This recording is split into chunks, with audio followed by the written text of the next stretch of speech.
The Hagmann and Hagmann report for today. It is Tuesday, October 14th, 2014. I'm Doug Hagmann, co-host along with my son, fellow investigator, researcher Joe Hagmann, in studio together. We are the Hagmann and Hagmann report. Folks, you're about to hear an incredible 3-hour program, 3 hours of unbiased, no, let me rephrase that, very biased, but uncensored news and analysis, biased toward the truth from a Christian perspective. You're listening to the only show where news is presented to you in 3D. We look well beyond the headlines and bylines, a fog of disinformation, the Illuminati-sponsored, mass-control, mind-bending media to bring you the news behind the news. Folks, we broadcast live each and every weeknight from 8 to 11 p.m. Eastern. And our home base on the internet is hagmannandhagmann.com. If I may say so, and I will say so, portions of tonight's broadcast sponsored by Harry's.com for a wonderful, and I mean a wonderful, yet inexpensive shaving experience. Go to Harry's.com, go to Hagmannandhagmann.com, click on the link to take you to our own little world for Harry's. Actually, there's a coupon code in there for your use. Harry's, that's Harry's.com, HARRYS.com. I want to thank you all for joining us. Thank you for your belief and your trust in us as we walk through this minefield of current events together. I want to especially say hello to Karen in Rome, who does somersaults and jumping jacks and all sorts of gymnastics just to listen to us via internet. And Karen in Rome, Italy, God bless you, my dear. Thank you so much for listening live at this late or early hour, depending on how you see things. And Joe, it's good to have you back in studio. Wuss. For those who don't know, for those who don't know, Joe was out yesterday at minor surgery. And I say minor, no surgery is minor, but took care of some things, or took care of an issue that he had with his back, and he's now, well, I'm telling you, it's hereditary. Back problems are hereditary, almost, seems like. But anyway, cursed me. I guess I did. Anyway, it's we have a big show tonight. First up, and I'll tell you, this is incredible, ladies and gentlemen. Have you heard about this? About the and I've been getting emails about this all day, about the pastors in Houston, Texas. City of Houston demands pastors to turn over sermons. That's correct. You heard me correct. The city, before we get into that story, yes. I guess we should go through this. The Houston City Council passed an equal rights ordinance that is supposed to protect citizens from discrimination. This was passed by an 11-6 vote by Mayor Anise Parker, and this was passed in May 13th, I believe, this year. No, Anise Parker is a homosexual. She's a lesbian. She's one of the first openly lesbian mayors of any town with any population. Okay. Yeah. And this ordinance also, reading here, eliminates gender-based restrooms. It's now legal for men to use the women's bathrooms, showers, and dress facilities, and vice versa, thanks to the passing of the Equal Rights Ordinance in Houston. This was an article that came out shortly after this was passed, but they had the city petitioned against this, the population, and they attained more than 17,000 signatures, but I guess that was overlooked, as this new anti-discrimination does a lot of things, but it now includes 14 protected characteristics: race, ethnicity, age, religion, disability, and it goes on from there. And we have the original ordinance, the Equal Rights Ordinance, that was drafted and what was voted into the law. And now we have our first, what would you call it? The first, what they're doing here, the city of Houston issued subpoenas demanding a group of pastors turn over any sermons dealing with certain subjects. Can you guys guess what these subjects are? Go ahead. Homosexuality, gender identity, or Anise Parker. the city's first openly lesbian mayor. Any ministers who failed to comply could be held in contempt of court. Goes on to say the city's subpoena of sermons and other pastoral communications is both needless and unprecedented. Alliance Defending Freedom attorney Christina Holcomb said in a statement, the city council and its attorneys are engaging in an inquisition designed to stifle any critique of its action. And there it is, folks. Look, you talk about vexatious litigation. You talk about harassment. You talk about attempting to stifle free speech. You talk about all of this inside every progressive, inside every homosexual progressive Marxist is a dictator waiting to emerge. And East Parker is nothing more than a vexatious litigator. In this case, she's behind this. It's my belief. Look, the social commentary, political commentary, whether spoken on the street corner or from the pulpit, is not a crime. It's protected by the First Amendment of the Constitution of this country. And I'll tell you something. What is taking place in Houston better get the attention of every listener out there that is listening on the earth, on the ground in the United States. And everyone better be outraged. I'm outraged. This is unprecedented. This is harassment by the homosexual, the queers, the fags, the lesbians of this country. That's right. You want to call that hate speech, what I just said? What don't people understand about this being an abomination to God, this behavior? But equally important is the fact that they have now these vexatious litigants, under the color of their authority, have issued subpoenas demanding a group of pastors turn over their sermons. How dare they? How dare they? And if you're not upset and outright pissed off about this, then you're not paying attention. How dare you? This is unbelievable. Well, this is believable under this dictatorship, this tyranny that we're living in. You know what I want to know? I want to know, Joe. I want to know if the city of Houston has issued subpoenas for any of the seditious speech from the Muslim Islamic centers or from the Friday night sermons. That's what I want to know. Not that I have read so far, no. I'm trying to find out if there has been any other subpoenas or legal action taken stemming from the Equal Rights Ordinance that was passed. But, you said something at the beginning about the constitutionality of this. When a city council votes out the Constitution and replaces it with ordinances, mandates, whatever you want to call them, is that still legal? What takes precedent? Well, we know the Constitution tells us the Constitution takes precedent. Whether UN treaties or executive orders or local, state, or federal mandates or provisions or whatever ordinances issued. Notice at the end how they all say, this shall not violate anything in the Constitution, or it gives a disclaimer. You're being too nice.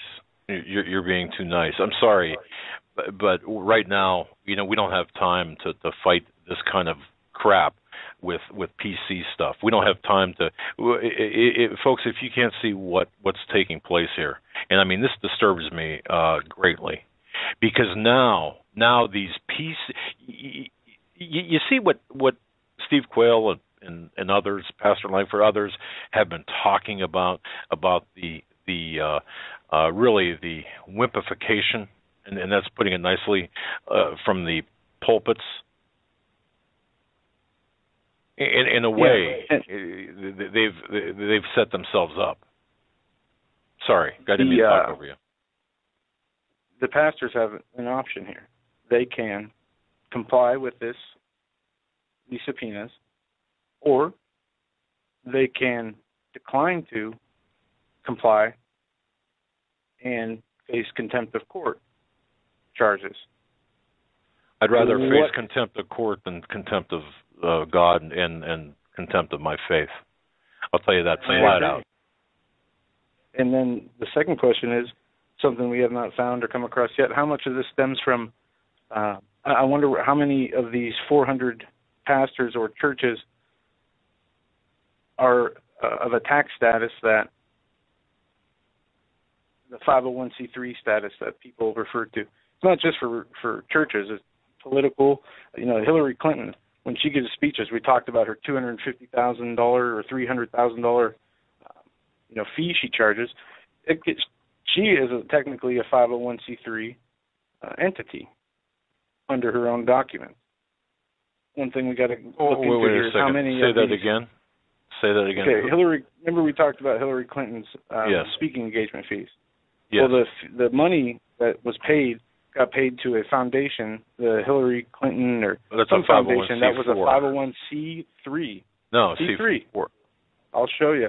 We argued about this last time. It's a C3, and I'll find it for you. All right. I'd like to see that. Maybe I'm incorrect. Well, all right, Houston, you've got a problem. Houston pastors, you have a problem. American pastors, American ministers, American priests, you've got a problem. Every one of you. If they can do this in Houston, they can do this in any city in the country. And I'm going to tell you right now, you talk about the Nazi-like tactics that are taking place by this lesbian mayor, or at the behest of this lesbian mayor, Annise Parker. And who is Annise Parker? She's a 58-year-old, I think she's 58, right, she's 58. She member of the Democratic Party. Her spouse is listed as Kathy Hubbard. They were married this year. I'm not exactly certain how that works in the eyes of God. Annise Parker. She's been elected Houston mayor 3 different times. She's served since January 2nd, 2010. She also served as an at-large member of the Houston City Council from 98 to 2003 and city controller from 04 to 2010. She grew up in Spring Branch, where she attended public schools. Wow, what a surprise. Her mother was a bookkeeper. Her adopted father worked for the Red Cross. Again, what a surprise. Okay, let's see here. She worked in the oil and gas industry as a software analyst for over 20 years, 18 years at Mossbacher Energy. She co-owned Inklings Bookshop with business partner Pokey Anderson from the late 80s to 1997. Served as, I'm not going to go through her resume. She might as well write it on a roll of toilet paper, as far as I'm concerned. Look, Parker and her wife, it just pains me to say that, Kathy Hubbard, have been together since 1990, married since January 26th of this year in Palm Springs, California. And sadly, they've got 2 adopted daughters and 1 foster son. Now, and here, the Bill and Hillary and Chelsea Clinton Foundation is a 501c3 organization. It states here in the her own speaking contract document. All right, so that okay. Well, that's interesting. We will look into that more, but the bottom line here, folks, is the chill that this is going to have on the freedom of our American pastors.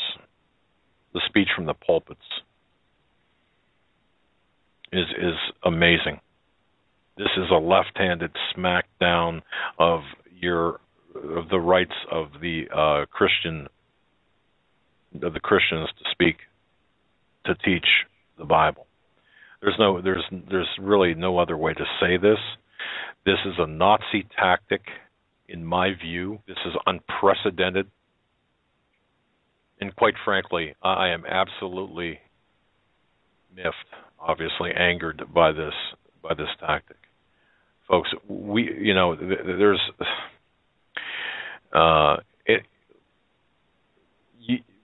there was a question that somebody sent me by an email or via email about how can a subpoena be issued without any suspicion of a crime? Is there an indication of a crime? Well, when in court circumstances, parties subpoena materials all the time from third parties.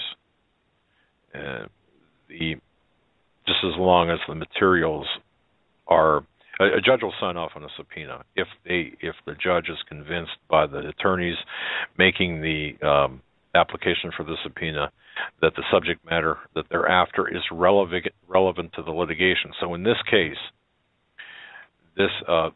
these sermons that are ostensibly being sought have some relevance to Anise Parker as well as the ordinance in question. I will tell you this right now. Let any agency, whether criminal or civil, file a subpoena against the Hagmann and Hagmann report. And I'll tell you something, they'll be waiting a long time before I comply with that. Well, here's the words from some of the... Here's David Welch, the director of the Houston Area Pastor Council. He also received a subpoena. He said he will not be intimidated by the mayor. We're not afraid of this bully. We are not intimidated at all. He accuses the city of violating the law with subpoenas and vowed to stand firm in the faith. Tony Perkins, the head of the Family Research Council, said pastors around the nation should rally around Houston ministers. He also said this is a shot across the bow of the church, and goes on to say that the government would one day try to silence American pastors. He warns about that in his book, God Bless America. Under the guise of tolerance and diversity, elected officials would attempt to deconstruct religious liberty. And he goes on to say, now is the time for pastors and people of faith to take a stand. We must rise up and reject this despicable strong-arm attack on religious liberty. We cannot allow ministers to be intimidated by government thugs. Well, that's just it. This is an attack, a backhanded, covert attack on religious liberty, folks. This is why I am upset. You've got to see, and I hope everyone does see this for exactly what this is. This is the mob mentality. I don't know how else to paint it. This is the mob mentality of the progressive socialist party that's in power. This is the mentality, the special mentality of entitlement by the gay and lesbian and transgendered community. This is not equal rights. This is a fight for special rights. This is to criminalize any type of biblical teaching, Christian teaching. Notice that they did not go after any Islamic mosque for their sermons. You talk about... Well, this looks like a personal vendetta for the mayor, this lesbian mayor, to include a list of three key words or key terms that she wants to look through these transcripts, one being her name, the other being homosexuality, and the other gender identity. I mean, this is a personal... She's trying to not only push the limits and see how far she can get these churches to comply, but she's also looking for if she's being talked about or made an example of. Why else would she include her own name? Well, exactly. It's not like it's in reading the actual equal rights ordinance, it talks about a few issues, discrimination of housing and employment, it doesn't really get into, from what I've read so far, it doesn't really get into how broad this is. Just saying we're going to subpoena 400 pastors to look for transcripts on their teachings to see if we can find them talking about homosexuality or the mayor. This doesn't seem to stem from a complaint. It doesn't, and that's another issue in the ordinance that was passed. That if there is a complaint, the inspector general goes and does an investigation. But this just seems to be out of the blue. What we're seeing here, at least in my view, and I've quoted this before. If you go back to earlier this year, the 56th Annual Grammy Awards that were held at the Staples Center in Los Angeles, California, broadcast by CBS Network during a primetime television viewing hours where all of our children, if the TV was on, could watch them. It was seen by an estimated 28.5 million households. During this event, don't forget, a mass wedding was officiated by singer-songwriter and actress Dana Elaine Owens, better known as Queen Latifah. It was publicized that the majority of those joined by this ceremony were homosexuals. The crowd in attendance cheered this same-sex marriage ceremony, which also received substantial praise from numerous trade publications in Hollywood, the industry, celebrities, websites, and even a number of political leaders, including Barack Hussein Obama, Bathhouse Berry, whatever you want to call him. We don't know his real name. Those who praised this mass union cited diversity, tolerance from a welcome acceptance of a lifestyle that has reportedly experienced discrimination in all areas of our society. Now, according to a study published by the Williams Institute in April of 2011, the total percentage of adults identified as either homosexual or bisexual is a mere 3.5%, folks. Conversely, that tells us that 96.5% of all adults in the U.S. are heterosexual. Normal, adult, healthy heterosexual do not have perverse leanings. Now, how then is it possible, I ask you, that a slim minority of 3.5% can control 97 or 96.5% of society? You know how that's possible? Because no one wants to get up and say enough. And I'm telling you, the homosexual agenda, the outspoken activists, the groups acting on behalf of this movement are part of a much larger agenda of social engineering designed to destroy our country from within. If you don't get it, you'll never get it. And if you don't do something about it, then this is what's going to happen. How the homosexual agenda precisely fits into the war on Christians is deserving of a program or multiple programs by this show, I believe. Now, this I don't mean to sound without compassion, because I do have family members who are homosexuals. But I'll tell you what, it's not godly. It's anti-Christian. It's not godly.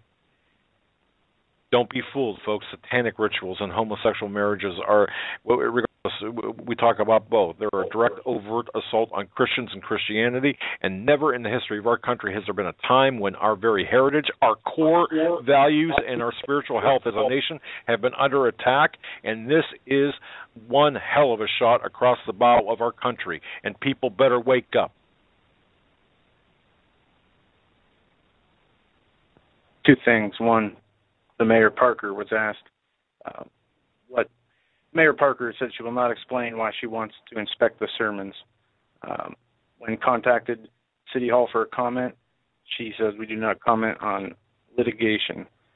And it doesn't help also that, we have a new document coming out of, let me make sure I get this right here, the Vatican, where conservative bishops move away from a gay overture. Catholic bishops distanced themselves Tuesday from a document showing an unprecedented opening towards gay and divorced people, saying it doesn't reflect their views and vowing to make changes to the final version. The provisional document produced at the halfway point of a 2-week meeting on family life said gays had gifts to offer the church and that their partnership, while morally problematic, provided gay couples with their precious support. It said the church must welcome divorced people and recognize the positive aspects of civil marriages and even Catholics who live together without being married.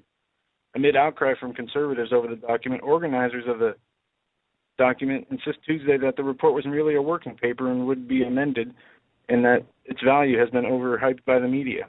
The document was remarkable both in what it said and what it didn't say. Gone were assertions of Catholic doctrine present in most church documents that gay sex is intrinsically disordered and that couples who cohabitate are living in sin. In their place were words of acceptance and welcome. So it doesn't help, when you talked about the 3.5%, all their lobbies, their money behind their agenda. It doesn't help when the church is giving them a helping hand along the way to implement that agenda. Yeah, I found that document, that whole discourse, to be very curious. This is not an indictment of Catholicism or the Catholic leaders. I think this is a broader, or should be a broader, indictment of of where we're headed as a Christian body. And folks, and I'm sorry, I'll tell you, I'm already getting, wow. My inbox is just, I'm getting pummeled by people who are taking me to task for seemingly having no compassion for the homosexual community. Now, look, folks, I have all the compassion for people. I really do. I consider myself a very compassionate person. However, when you... Did you just laugh? I'm looking at Joe, and he's laughing. No, I do. I've got people I love in my family, my extended family. Yeah, my uncle, who was murdered, was butchered in my family home, was a homosexual, and it was a homosexual-based crime. I understand the pain. I understand the hurt. I understand all of that. But here, where we must part, where we must draw the lines, is when you've got a very small segment of society with an agenda to destroy the morality, the spirituality, the religion of our country, to take us down from within. That's where we have to recognize the fact that, look, we're in trouble. We're in deep trouble. And if we allow this, if we don't stand with these pastors by saying no and hell no, and you can take your subpoenas and put them where the sun doesn't shine, I'll be in contempt of court. Hey, I've been in contempt of court before. Why not again? Yeah, if I were a pastor and received a subpoena from this non-discrimination crap, I would definitely would not reply. I would be held in contempt of court, and I would sit in jail for as long as they kept me, without releasing or giving in an inch to these people. Not only is it not their business, this, as I stated, looks more to be a personal cause than anything stemming from a complaint. And why give these people the satisfaction? We're being told to, as you said, basically bend over and take anything that they say is under the guise of tolerance. Well, we talked about it on our show not too long ago, the difference between tolerance and intolerance, and how they've changed the actual definition of tolerance and intolerance in current day. Tolerance is disagreeing with somebody respectfully, yet being able to have a debate and without anybody changing their mind, respecting somebody even though they have a different viewpoint than you. But here's the thing. I believe it should be obvious that the issue of homosexuality and the battle that it represents right now in our country, We could be talking about Ebola, we could be talking about ISIS and all of this, but all of this is part and parcel to this larger agenda. Folks, step away from the photo, look or the picture, and look at the bigger picture. The battle that this represents is very heated. It's polarized entire families, it's polarized communities, even churches. And one reason that I contend that this particular battlefront is so volatile is because Scripture is very clear on this issue. I don't claim to know the Bible. Not according to the media. Well, there is no ambiguity in the eyes of God that that promotes or that proponents of the homosexual agenda seek. Well, one simply has to read the fate of Sodom and Gomorrah, the two ancient cities, in case you're not familiar with that, in the Bible, to understand that God considers homosexuality as an abomination. It's a non-negotiable issue. Look, 1 Corinthians 6:9. Check that out. Other passages, including but not limited to Leviticus 18:22, Romans 1:24 through 27, verses found in the Gospels of Matthew and Timothy speak directly to this issue. By reading and understanding these scriptures alone, I really do personally and professionally feel that it's disingenuous that any Christian would find any wiggle room to accept the sin of homosexuality. It's necessary to understand that because of the importance of this topic, entire books have been written detailing the radical, militant homosexual agenda. It's beyond the scope of this program tonight to really get into this in depth, but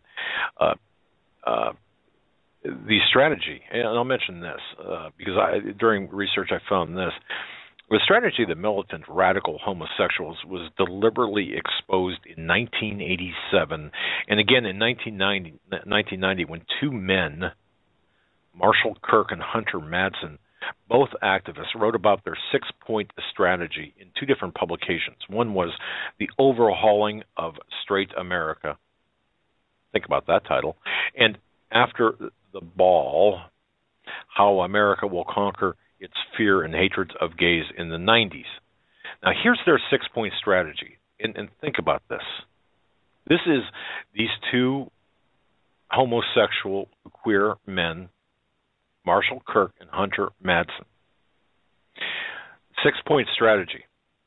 1, talk about gays and gayness as loudly and as often as possible.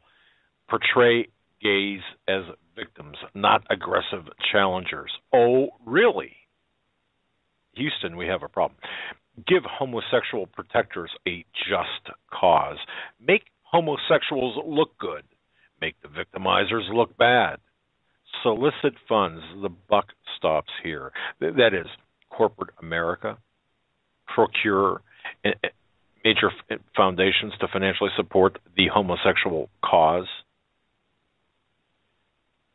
What we're up against, folks, is a very formidable and heavily funded, well-organized and radicalized militant homosexual agenda.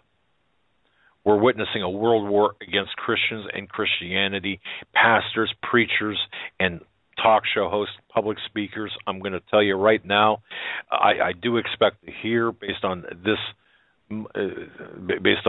program tonight, to hear, well, I expect, I'm not going to solicit anything, but I can expect blowback from this. The assault is global in nature, but the battle in America and throughout the West is raging heavily, for it is here in this country, folks, in the West, and specifically inside the United States, where religious and civil freedoms are the greatest, that we find ourselves in the thick of the battle. Make no mistake.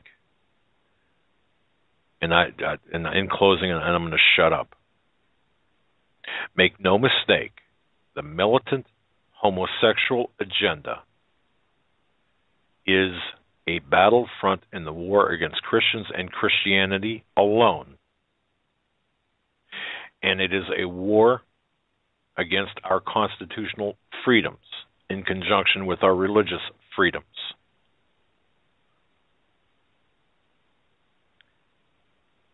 It's not a war against the retrogressive tenets of the Islamic faith, obviously,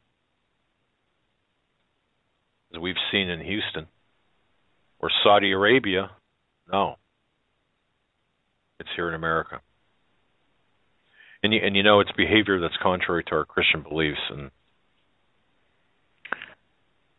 folks, we are engaged in a much broader war. And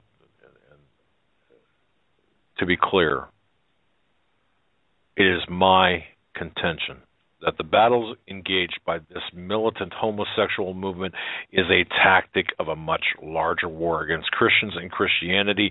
It's a vital tactic in the destruction of the United States of America and moral Western culture, and it ranks right up there with the Ebola threat. It ranks right up there with the ISIS threat. It ranks right up there with the name any threat to our constitutional freedoms. This is just more subtle. And, you know, in many other states, today Alaska's ban on same-sex marriage was overturned by a federal judge in Alaska has struck down the state's first in the nation ban on same-sex marriages after 5 homosexual and lesbian couples brought a lawsuit asking the state to overturn the constitutional amendment that defined marriage as being between one man and one woman. The Associated Press writes the lawsuit filed in May sought to bar enforcement of the ban. It also called for barring enforcement of any state laws that refuse to recognize same-sex marriages legally performed in other states or countries that prevent unmarried gay couples from marrying. This is one of many states now. I believe we're getting close to 20. I'm not 100% sure of that number, but we've seen every single state that has a ban or marriage defined between a man and a woman. We've seen it even be put up for votes in states, and that the judges have overturned the voters saying their vote was unconstitutional. Alaska is just the latest in of the states to have a judge go ahead and say that the same-sex marriage ban is unconstitutional. Well, the writing's on the wall. Folks, the writing is on the wall. We're in the final stages here of the moral, the rending of the moral fabric of this country, and absent of any outspoken Christians to stand in shoulder to shoulder, arm in arm with people like Coach Dave Daubenmire, who was on last night when you were not here, Joe. And but of course you've met and talked with, and we've spent time with Coach Dave Daubenmire, and I mean he's the kind of guy that will lead the masses. What a fantastic man to put his own freedom on the line to petition or to protest abortion clinics, slaughterhouses, to be jailed for attempting to provide water, a cup of water to Terry Schiavo. Now, I'm not attempting to deify or glorify the Coach Daubenmire. What I am saying is because he doesn't need it, frankly. His actions speak for his character and integrity. And I'll say this: he's the kind of guy that I would love to be in the trenches with, because together, and I think all of us together with Dave Daubenmire as our coach, boy, we can get a lot done. And it's really time to take this fight to the streets. When I say fight, please understand me when I say this. I'm talking about the fight that exists to retain our freedom of speech, the fight to reobtain or reacquire America as it once was, as a moral and religious country that our founders, the Pilgrims and Puritans, intended it to be. You might not think, ladies and gentlemen, in the scheme of things, that this is a big issue. You might think that Ebola trumps this, or ISIS trumps this, or whatever.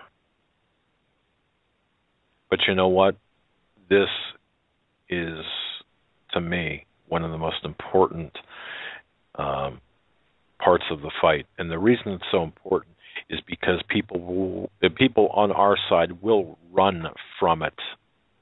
They will run from this because they don't want to offend. They don't want to polarize.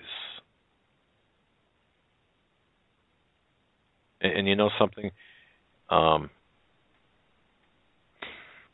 We could lose everything by taking a stand like this. And I'm not. When I say lose everything, I'm talking about we can get tied up in needless litigation. We could be complaints could be filed against us, and attempting to shut us down and shut us up. But I'm willing to take that chance, because if we don't speak up, who will? And if we don't attempt to at least lead and be obedient to the Word of God, who will? That's all.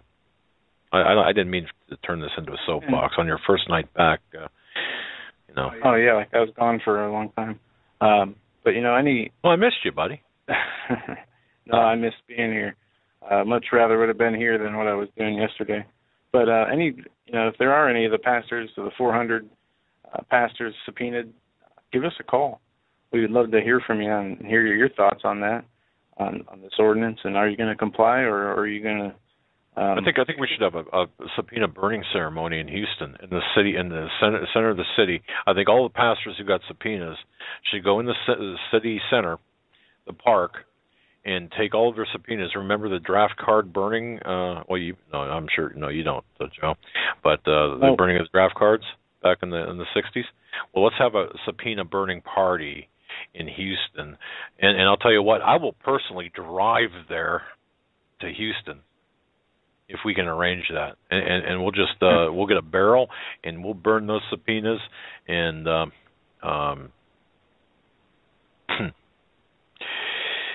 okay, let's move along. All right. We do have Stan Deyo coming up in about 15 minutes.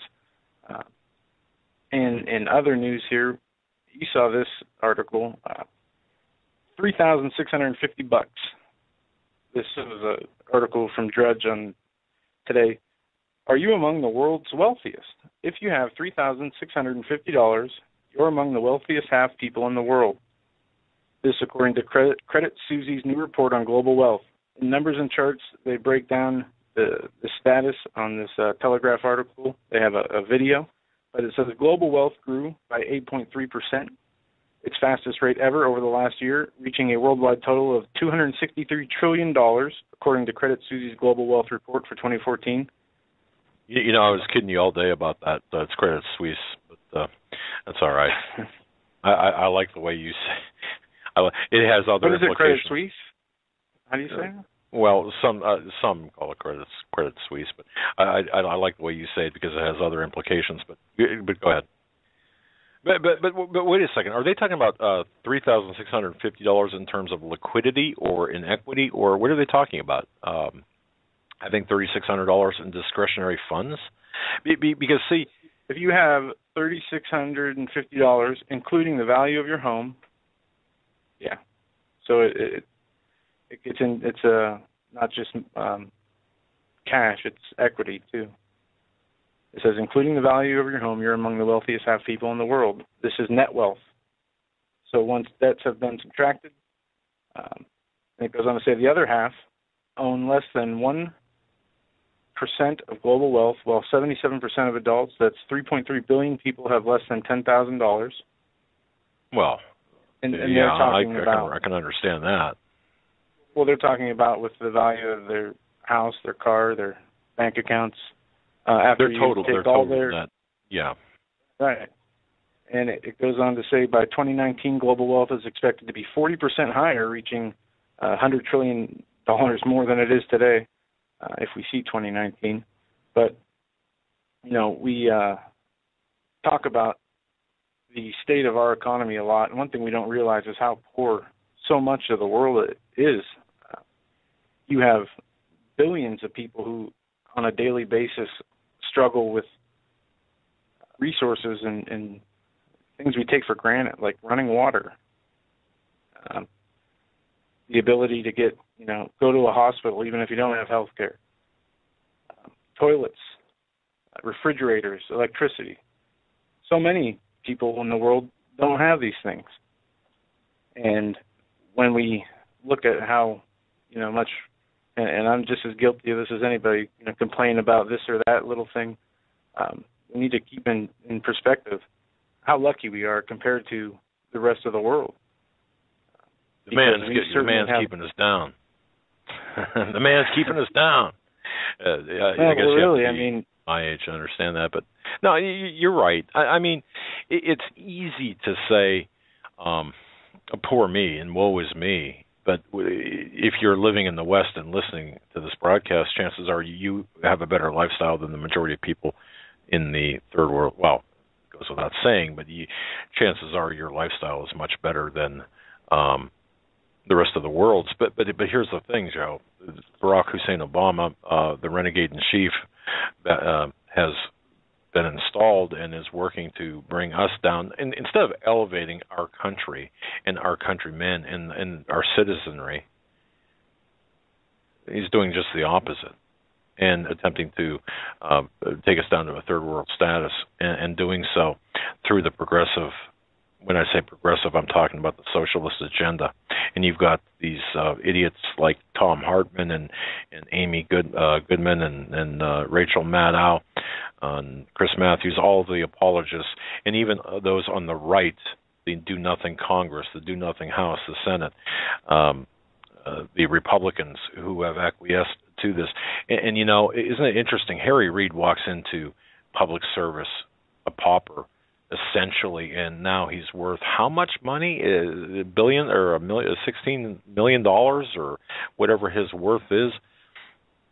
What happened to the people who are supposed to serve us as public servants? What happened to the Harry Reids? And by the way, I just, that reminds me of that bodyguard of Harry Reid beating up or assaulting the journalist that attempted to ask him where he got all of his money or how he made all of his money, and a big bodyguard went over there and pushed him up against the wall and stopped him from asking the question, or stopped him from getting an answer to his question. Isn't it something that that you go into public office a pauper and you come out of public office a multimillionaire? And yet you'll have this entire socialist band of socialist progressives, these people who are, and Joe, isn't it funny? Isn't it ironic? Not funny, but isn't it ironic? The people who have nothing, the people who want the Bush phones, Bush/Obama phones, the people who are on who are caught in the rather circuitous cycle of welfare handouts. Yeah, and you differentiate those between the people who need it and those who take it because they don't want to put any effort in. But you talk about slavery, for example, Joe. I mean, they're bound in chains. These people are bound by the chains of a different type of slavery. And I'm talking about black and white. I'm talking about Hispanic and American. It doesn't matter what race or what color you are. The very people who are voting and pushing and supporting Obama and his Marxist policies are the very people who are suffering the most under them. And they're, although welfare is very beneficial to people who need it, it's a temporary solution. They say you can lead a horse to water, but you can't make him drink, or you can give a man a fish and he can eat for a day, teach him how to fish, and he can fish for the rest of his life. Well, they're not giving these people the tools to go fishing. They're just giving them the fish for the day, when they could use that money and set up programs to not only help these people in their time of need, but help them understand or learn or whatever it is they need to do to get out of the poverty and not need not a handout, but not need assistance from the government. And you would see a quick, if you offered these programs, you would see who really wanted to be on these programs and who needed to be. Because I guarantee those people that have to be on the programs right now for their livelihood, you can guarantee they would be in these classes learning what they needed to learn to get out of out of poverty as quickly as possible. I certainly don't, and we don't begrudge anyone who needs a safety net or needs assistance. But in talking with elders, my elders, of course, and I spoke with my father-in-law, and this is a guy who worked his butt off his entire life. He's 80. Oh, I don't know. He's 84 years old, and it's fun to listen to him talk about the days when there were no handouts. You didn't have the ability to, you didn't have food stamps or an EBT card. You had to barter with your neighbor, or in fact, when you had communities, right, and everyone helped. You know? Yeah, exactly. And that doesn't mean everything was perfect back then. Far from it. But what the Marxists have done is created this dependent class, and this is how they intend to enslave us all via the Cloward-Piven strategy. And I think that this is very important to understand. I mean, they're doing Cloward-Piven also applies, by the way, to the Ebola situation. I truly believe the attempts here are to overwhelm the medical community as well as our resources. It's got multiple facets to it. Well, I'm on that subject too, Joe, and we talked about this earlier during the preparation for tonight's show. You've got the architecture or infrastructure built in here for mandatory vaccines with that are destined for or that are have the potential for dramatic side effects and population reduction. Don't forget, I mean, it's a Marxist dream. It's the progressive dream. It's the dream of the wealthy, the Bill Gates and Melinda Gates, to bring down the Earth's population to 500 million. It's their statements, their words, not ours. And who's going to suffer the most from this? Is it going to be the 1% or the top 3% or the top 5%? No, not at all. So all of this goes hand in hand. This is all interrelated, ladies and gentlemen. Everything that you're seeing take place is all part of an orchestrated agenda to take us down. And that's not conspiracy talk. That's not crazy talk. Just do your own research. And this audience is, and I've got to say that the core listening audience of this program, I have learned so much from. And I'm not, that's not just BS. I mean, I've gotten such great emails from people who have said, look here, or research this, or research that, or very well thought out emails, letters that I've got. And I should take a photograph of how we've sorted out the letters and the documentation that we received, or the cards of inspiration and information. But we have the best audience in terms of the most well-informed audience. And that's really what gives me hope. Joe and I walked around the studio earlier today, and we were talking about, of all of the listening audiences to radio programs, not only do I believe our audience is perhaps the most loyal, but the most well-informed. And if everyone listening would just do what God has intended for you to do, if you know what that is, and if you don't, pray about it. But man, I'll tell you, we could move mountains. We could really move mountains. We could change the course of history, and that's not delusional when I say that. Joe, I mean, we talked about this. That's not a delusion. That's not delusional thinking. I really believe that we have that ability. You know, absent of that, what do we have? I'm just so proud of knowing each and every one of you. Maybe not knowing face to face, but just having you write in, whether it's email or a card or a letter, and giving us information, or just even if it's one line. We got somebody had written actually on the back of a cash register receipt a note had nothing to do with the receipt at all, but it's just what was handy at the time, a note to us. And it was a note of inspiration and a little bit of information. And it came from I'm not going to break any confidences, but I thought, how great is this? And I showed it to my wife, and Joe read it, and I read it.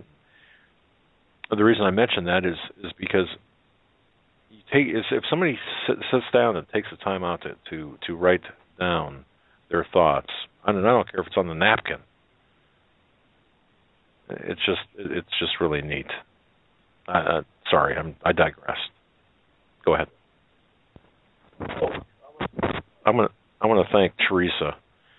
Teresa, thank you for sending this.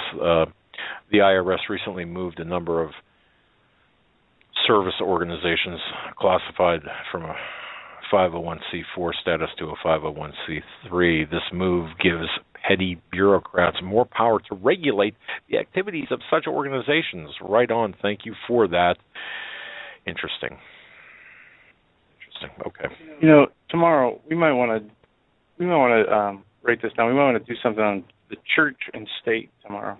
So we've been talking about this a lot, but we might want to actually get into what is the truth behind what people say is the separation from church and state. I know people refer to that often, but there is no true separation from church and state in the Constitution as people believe, and I know our audience knows this if they've been listening for any length of time.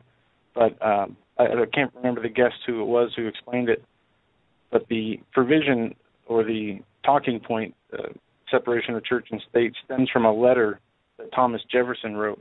Right, Greg Jackson talks a lot about this. Yeah, maybe we should. And by the way, that. So the book Prepare for Persecution. If you go to hagmannhagmann.com, on the left-hand side, a book by Maria Canisse. Maria Canisse. Right.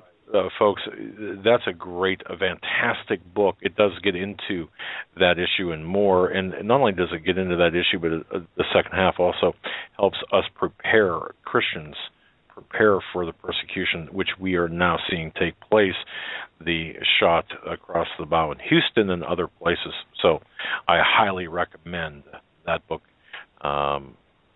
for any Christian. And I'll tell you what, it's a fantastic book. Maria Canisse.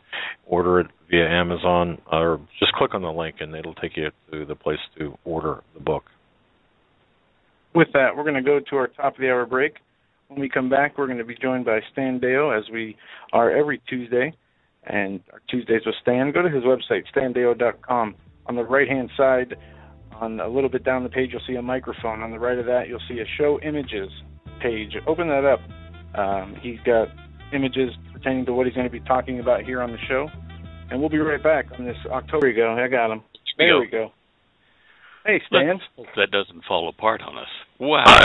Stan, I'm going to leave the studio now. I don't drink. I might start, though. Holy moly, I'm telling you. Sorry about that, Stan. Oh, I can expect it. And you're going to be talking about some serious things with respect to the Antichrist and his machinations, evil plans, plots, and schemes. Yep. Have folks go to the Show Images page as usual. I don't know if I can. I think I can put that across to you. I'll just pass the link across to you there. All right, standeyo.com, click on the Show Images link, and get over there and look at the second line. Are you there yet, Joe? Yeah, I'm here. The second line, I see we have, I'm getting the first two pictures are coming up, and then the next four are broken links. Ebola to sweep Europe, EQ, Spain, and the Canary Islands. Reload your... Reload your page, force reload it, because there's no Ebola stuff on that. Okay, there we go. All right, now we're rocking. Right. Okay. I got first one, EQ's Global 8 through the 14th of October 14th. Yep. And then line 2, we have Antichrist in Action. Yep. Okay, you got them. That's good. All right. All right, where do you want to go? Earthquakes, Antichrist, what? Well, let's start with the earthquakes. Okay. And the top row, the first one on the left here, Wow, there must be a lot of people hitting my site. I can't even get it to come up for me. All right, well, anyway, the world map for earthquakes for the last week shows something interesting here.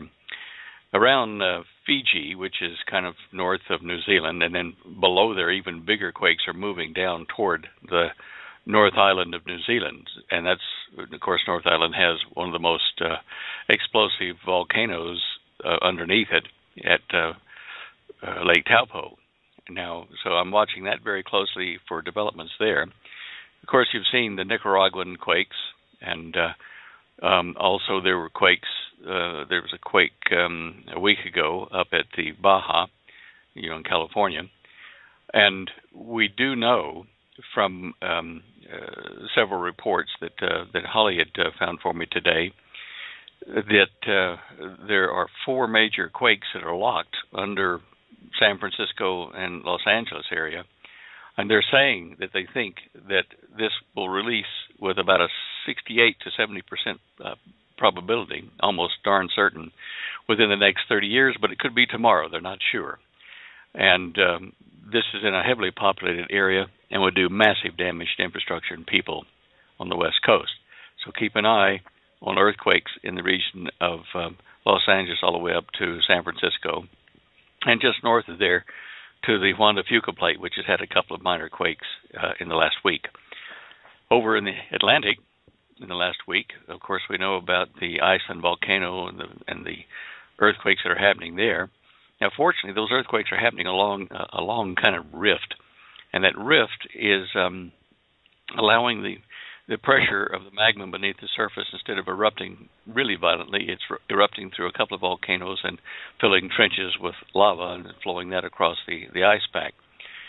However, down south of there, well, let's see, where would that be? That would be across from Spain and England.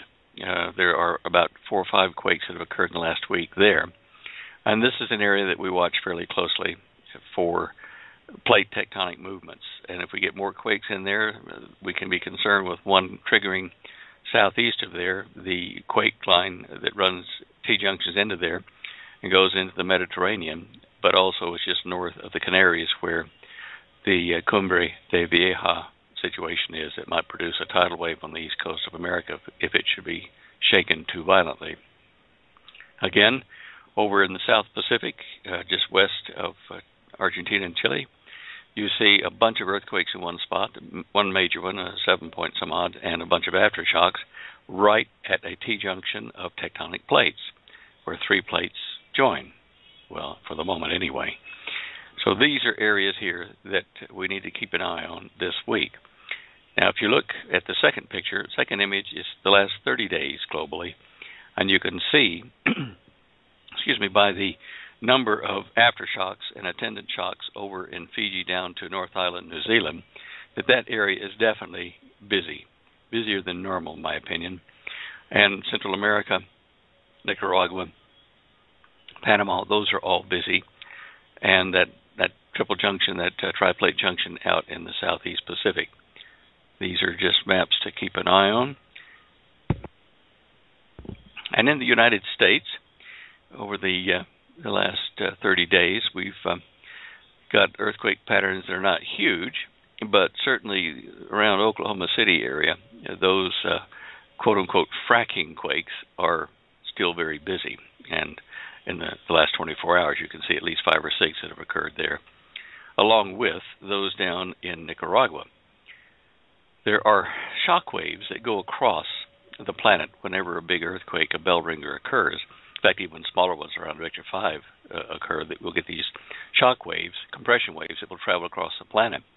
Now, I didn't put that up today. I'll just tell you about it. But when the Nicaraguan quake went, shock waves went up through the United States, and you could see them rolling the ground on these compression waves in the United States, and maybe that triggered some of the quote-unquote fracking quakes in Oklahoma City. All right, that's quakes today. There was an interesting thing developed. The European Space Agency has got a satellite, a probe, up sitting next to Comet 67P, And you'll see that down the third row, first images. This comet is, it's got, ice and frozen gases of various kinds on it. And it's very spiky. It could almost be like a sticker out in the weed patch, but it's got spikes all over it, and they got all excited this week. The people that process the images over at European Space Agency, they found one kind of pyramid-shaped point out of the middle of a very kind of smooth-looking area on this comet, and they called it Cheops after the big, the tall pyramid over in Egypt. And you can see from the shadow it's somewhat conic-shaped.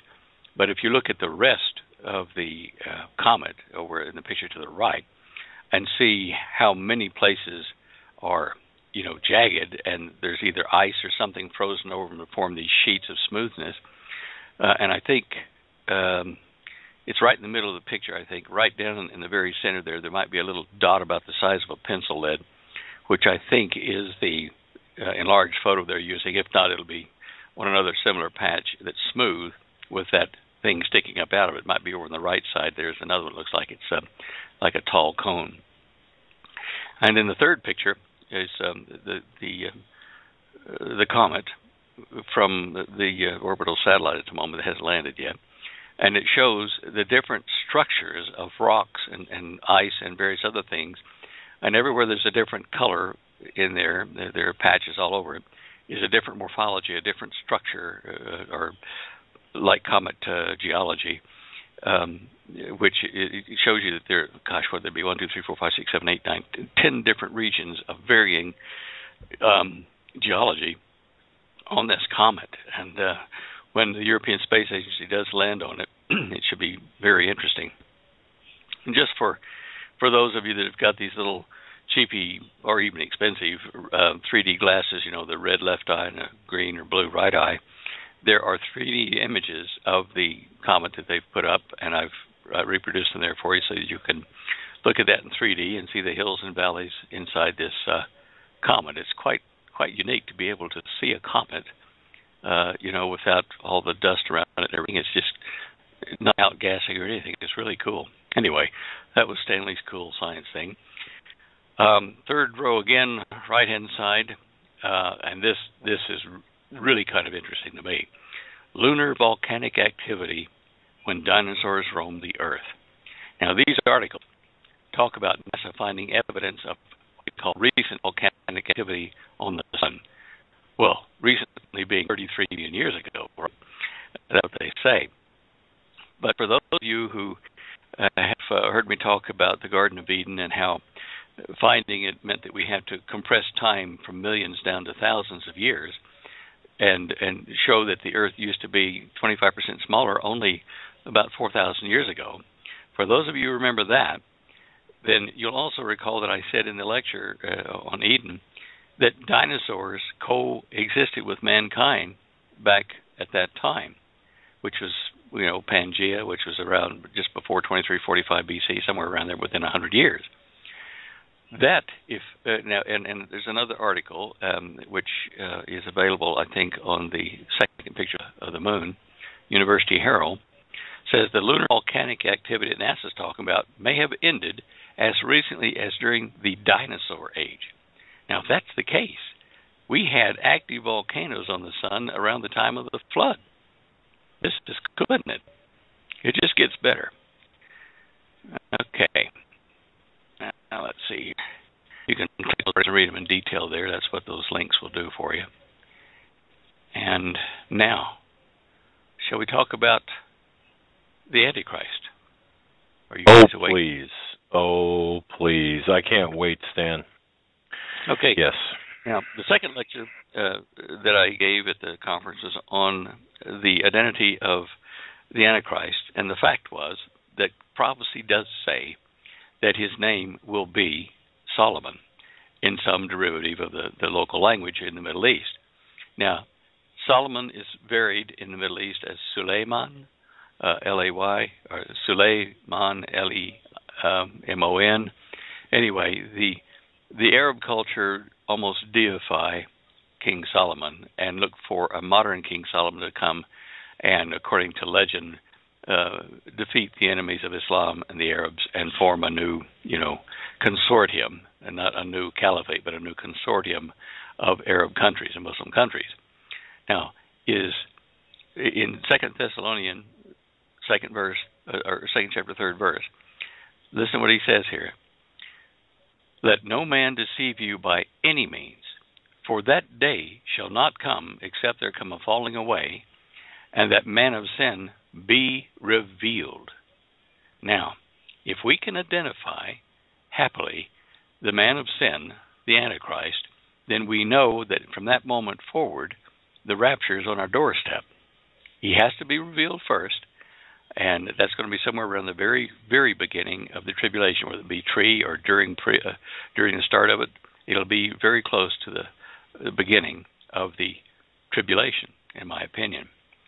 Now, in the lecture I gave, and by the way, I forgot to mention that, the guy, Sam Miller, who's doing the DVDs for the lecture, has informed me they've started rolling the presses, and we will have DVDs for sale here on our website, which it's a Garden of Eden lecture that I gave, and it's the Solomon Antichrist lecture I gave after that a lot of people didn't get to see because that wasn't on the live link.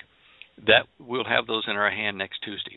So you can start ordering now. We've put it up on the website, and you're just going to be amazed when you see all the things pointing to not only the Antichrist but the false prophet. The one thing that's really grabbed my attention, one guy, is Abu Suleiman, and that's on the second row of pictures. I've got 3 shots of him. I watch Google News, and I have alerts all over the place looking for any articles on this Abu Suleiman. He was an Australian cleric, a Muslim cleric 2 years ago, moved over to Syria 2 years ago, joined al-Nusra, as a grunt, has now worked his way up to leading spokesman for al-Nusra, and he is against Islamic State, the IS. He's against that because he doesn't want to make a caliphate out of all the Arab and Muslim nations. He wants them to retain their individual states, countries, but be part of a consortium like NATO or the United Nations, where the nations keep their own sovereignty, but they join this collective. And that's his main beef with ISIS or IS. Now, IS is helping, or he's helping IS, vice versa, in the battles that they're doing on the edge of Turkey and in Syria and Iraq at the moment. I've even got a picture of him loading up a mortar that's just come off the news, showing him actively participating, and there's a picture of him with his AK-47 leaning up against the wall. This is not a cleric like you and I know that comes around, peace, love, and harmony and all that kind of stuff. This guy's a cleric with a gun. And he is smart, and he's got a $10,000 bounty on his head that ISIS put onto him because they don't like him, and they are only working together because the enemy of my enemy is, or the enemy of my friend is my enemy. That type of a mentality. So he's helping them to establish the groundwork that they want for a place in the Middle East. But as soon as he can, I think Abu Suleiman is going to take the lead and depose ISIS. He's also doing this in support of the Kurds. His backroom policy is, because he puts it on Facebook and on Twitter. What an incredible Antichrist. Anyway, follow me on Twitter, he says, and he's going to take us. Stan, I'm sorry. I just find this incredible. The Antichrist on Twitter. Oh man. Okay, I'm sorry. On Facebook and Twitter, you can get on the internet and look at exactly how I've spelled it here, and start watching, because this man is in the last since February, would that be about the last 8 months, has risen to leadership in al-Nusra. And we know the Antichrist, and not only do we have a name Solomon, he will rise to power with a small people's help. And I think that small means a people, not a country, but the Kurds, who are displaced, like 13 million of them across Turkey and Syria and Iraq. And he's helping the Kurds by what he's doing. And so look for him to, be hailed as a hero. Now, I could be totally wrong. This guy could get killed tomorrow in battle or whatever, and we look for another Solomon. And if that's the case, then I'd look to Turkey for the Suleimans there, because they've got a number of them, and they revere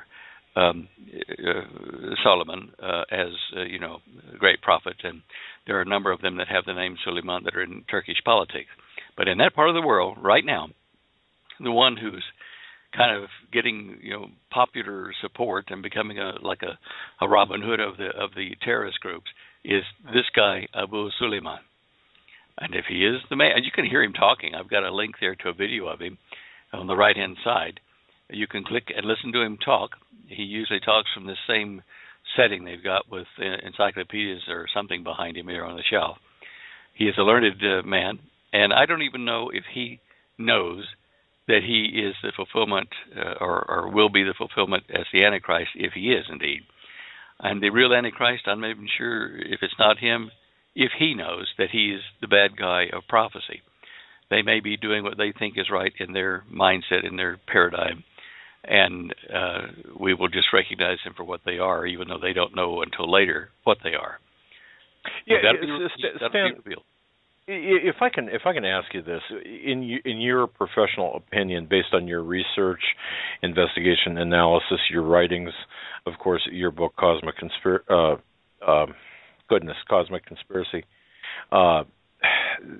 would the Antichrist, if alive today, but not yet ready to fulfill the position of the Antichrist, would he necessarily know his role? Do you know what I'm asking? In other words, yeah. Okay. I don't know. I don't think he would. I think it'll come on him as a surprise because I don't think anybody really wants to be the greatest evil on the planet. He's got to think he's the greatest righteous one, doing something of value to a people he's helping, a country or a people.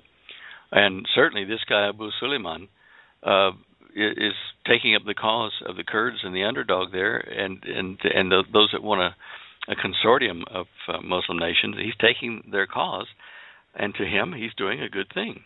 Now, gotcha. So, but he will find out eventually if he is the bad guy. Sadly.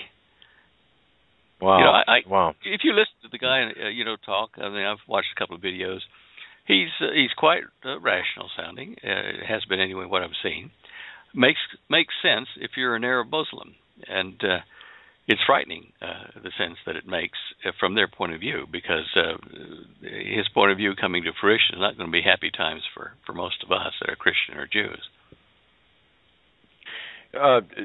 Joe, while you were speaking, I've been doing some searches on this gentleman here. There's a few pieces of recognition he received. One from the World Economic Forum. He was given the Young Global Leader Award. Also a UN Goodwill Ambassador. Wait a second. Wait. Are we sure we're talking about the same Abu? Because we got a lot of different variations of that name. Yeah. What's his full name? What do they call him? It's Abu, Sulayman, correct? It doesn't say Sheikh Abu Suleiman or Al-Muhajir? No. Yeah, all right. No, I don't think it's the same one, because you're... Was he born in 73? Yes, it could be him. What read on what it says about him. Yeah, because this guy certainly doesn't fit, Joe. The characteristics you're. Well, look like you have a beard and kind of chubby. I don't see a picture here. Okay, apparently this person wasn't born in Philadelphia. Same last name, Abu, and then it's still the same. But no, this is not the same person apparently. Yeah, we're talking about Sheikh Abu Suleiman al-Muhajir, I suppose is how you pronounce it. Muhajir, like the Mujahideen. Yeah, that's like from the Spice Planet. What was that book? I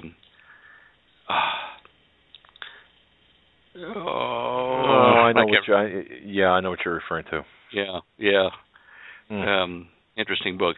Anyway, he got the name Mujahideen, for the heroes of his book, the author that wrote the movie we're talking about. Darn if I can remember the name of it.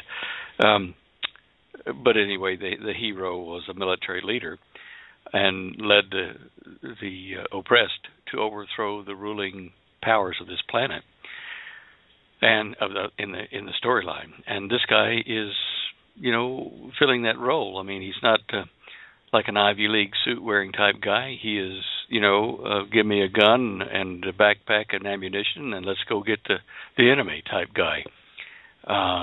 So I think that fills the role at this point. But he's got to do some magical things, and he is going to have to eventually have technology at his disposal that is absolutely beyond belief, which means that at that point he will have made a deal with the satanic fleet, and that are already here, but just not openly acknowledged yet for the UFO type stuff. And he'll use that technology to overthrow the resistance of the whole planet to form a global government. Interesting. Yes, and that would fit. For example, what you said about his resistance to the Islamic Caliphate. I mean, I can see both sides of that issue where perhaps the Islamic Caliphate could usher in the Antichrist, but then again, a confederation of nations also fits the Psalm 83 scenario a little bit better,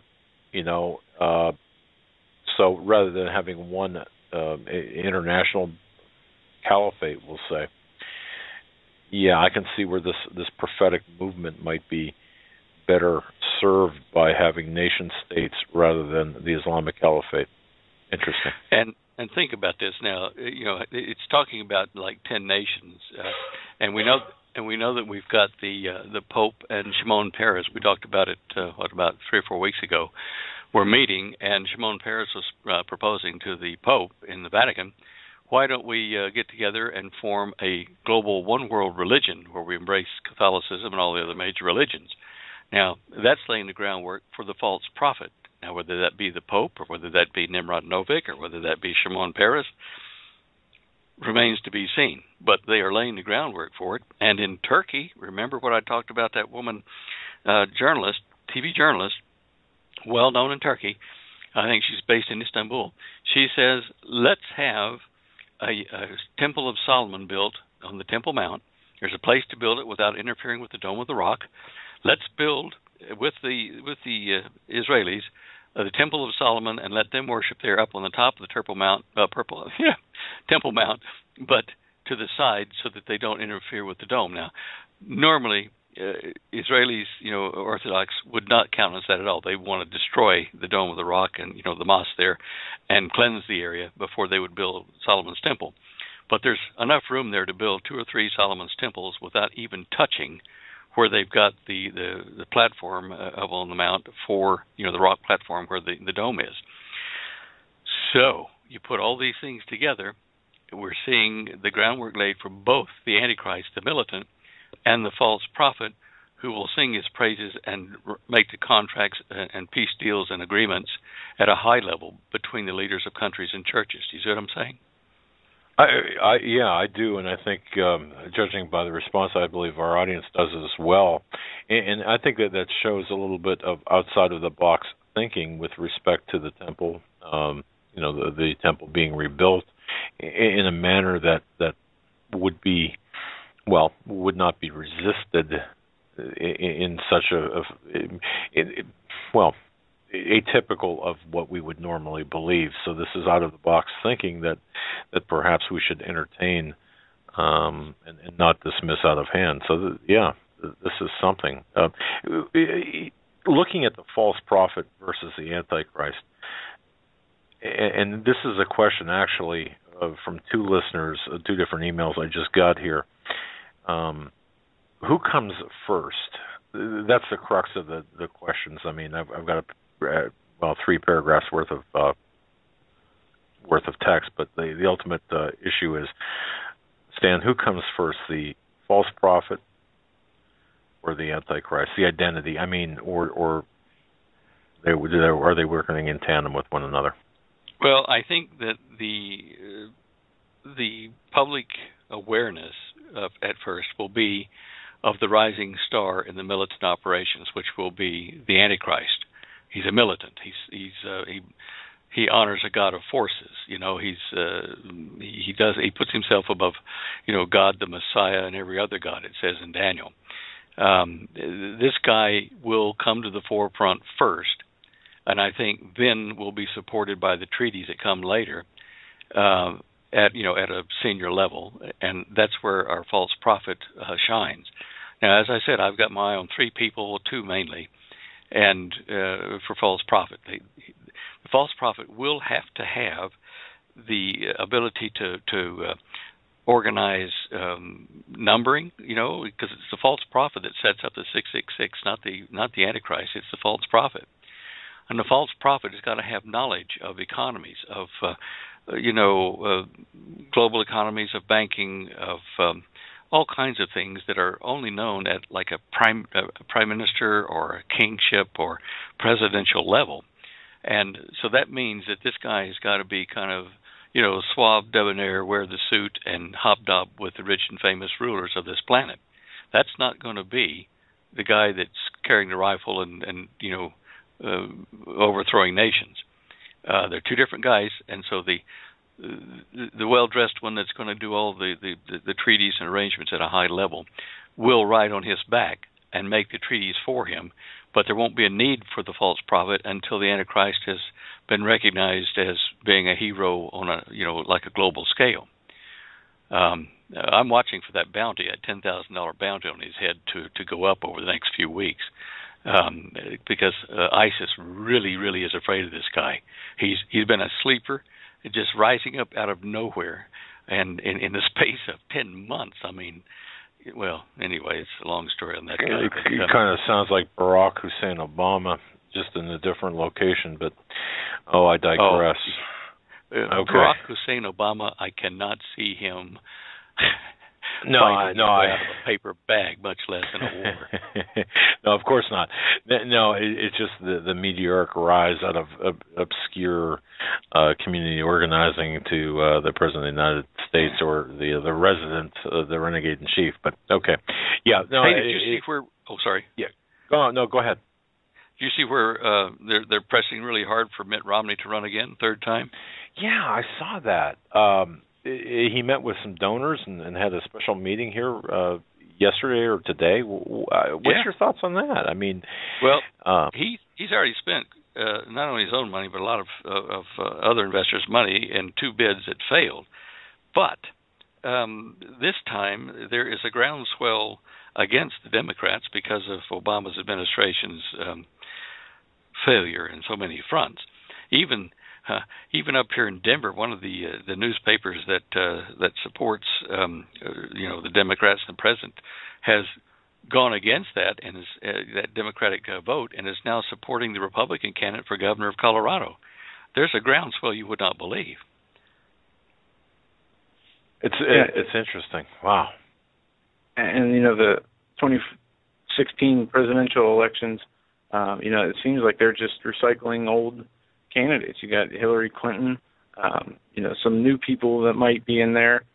One Rand Paul, possibly Elizabeth Warren. But besides that, you're seeing the same names, the same families, the same people.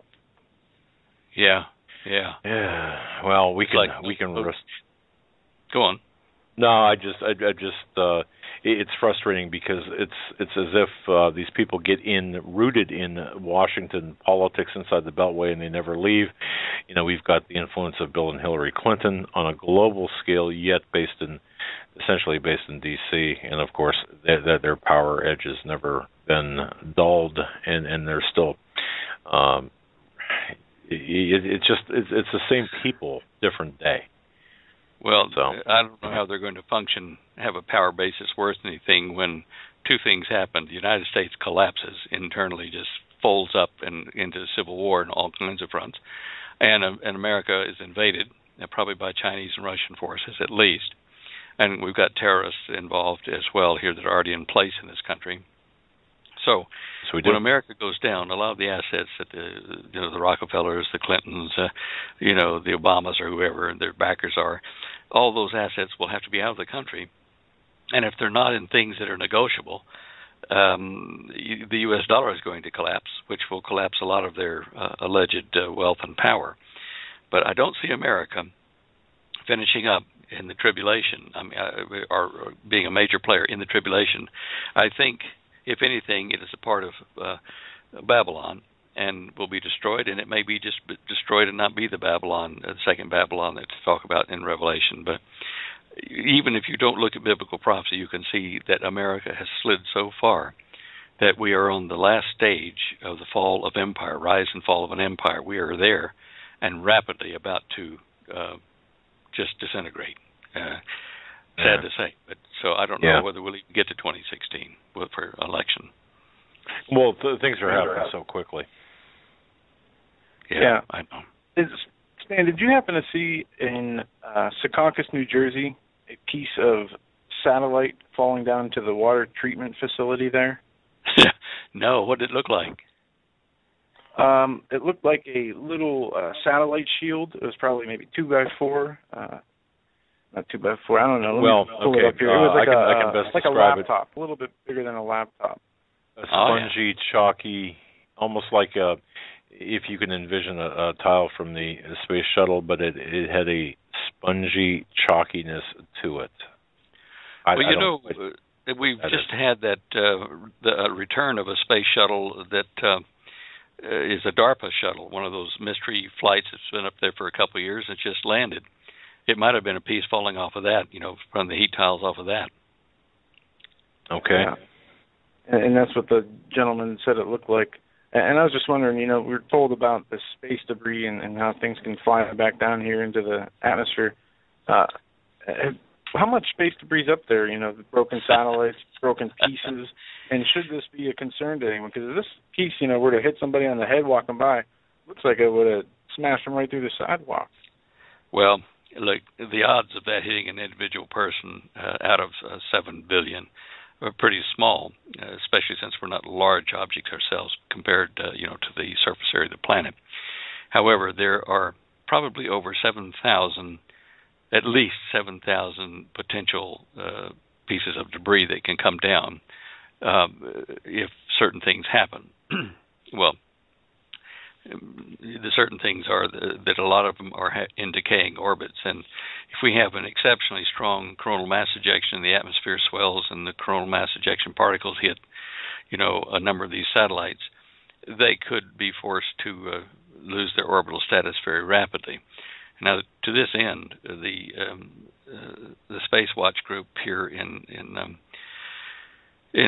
Colorado Springs, they watch and track all kinds, and hopefully every one of the things in orbit around the planet, especially the man-made ones. And these things are a concern, and that's why they say, okay, on such and such a day, Russia's satellite number 12 is going to enter its last decay phase, enter the thick atmosphere, and will come down in approximately 18 hours over such and such a place. That's how we can have that the accuracy. So Space Command watches that, and to a degree NORAD sees some of that too, I think. But I think they work in concert, really.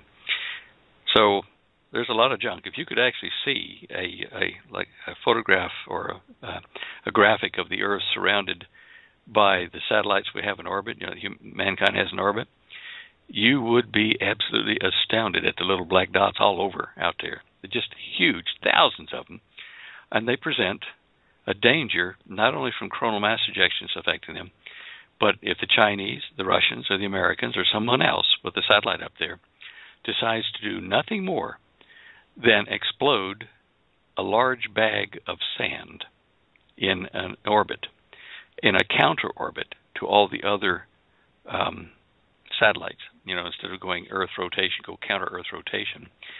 That debris cloud of sand would be traveling relatively at about 34,000 miles an hour. And one of those sand particles can take out a satellite. When you see how many a bag of sand has traveling at that speed, they could take a whole lot of satellites out with one exploding bag of sand. That's all it takes. And they will come down then, all over the place. To think about that really puts everything in perspective. I mean, so what you're saying is a grain of sand could take out a satellite given the speed and the Wow. I've seen a picture of the tests they've done in the laboratories. I think the Naval Laboratory did some of them, where they took, a small sand grain and shot it at that relative speed into a block of aluminum. It made a deep, deep crater in that piece of aluminum. It was several inches thick, and so they could trap the thing. But if you're looking at the thin walls of some of these lightweight satellites, I guarantee it won't not only go through the outer skin, it'll go right through the whole thing like a bullet. Wow. All right. Switching gears here, Stan, I want to ask you a question about Ebola. Okay. We saw that the patient who was in Dallas, the first patient, he died. And now the only other person to apparently be confirmed to be infected with Ebola is a nurse who is wearing a full body hazmat suit. And I believe that's correct. Is that right, Ben? This nurse was Yep. Yeah. wearing okay. I don't know if you saw the video of them hosing off or cleaning off this man's vomit, and nobody was wearing suits there. His family's still quarantined in Africa, and none of them have tested positive for Ebola. How does a nurse who is wearing full protective gear be the only one to get the virus from this man with her protective gear, and even knowing that this man was sent home 2 days before he was readmitted to the hospital? Nobody in the public seems to be contagious or contracted Ebola. Just this nurse who was, in full protective gear. That doesn't make a lot of sense to me.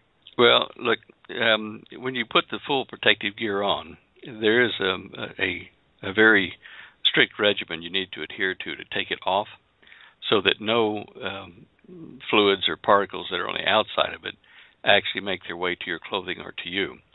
And what they try to do is they try to the procedure is to get it off and to place it away from your body, and then go through decontamination sprays, so that your body is once again positively clean. Now, somewhere in that process, she may have had a flick of sweat, a piece of fluid from his body, from whatever had deposited on her suit, may have flicked into an eye or in her nose and didn't get hit by the decontamination.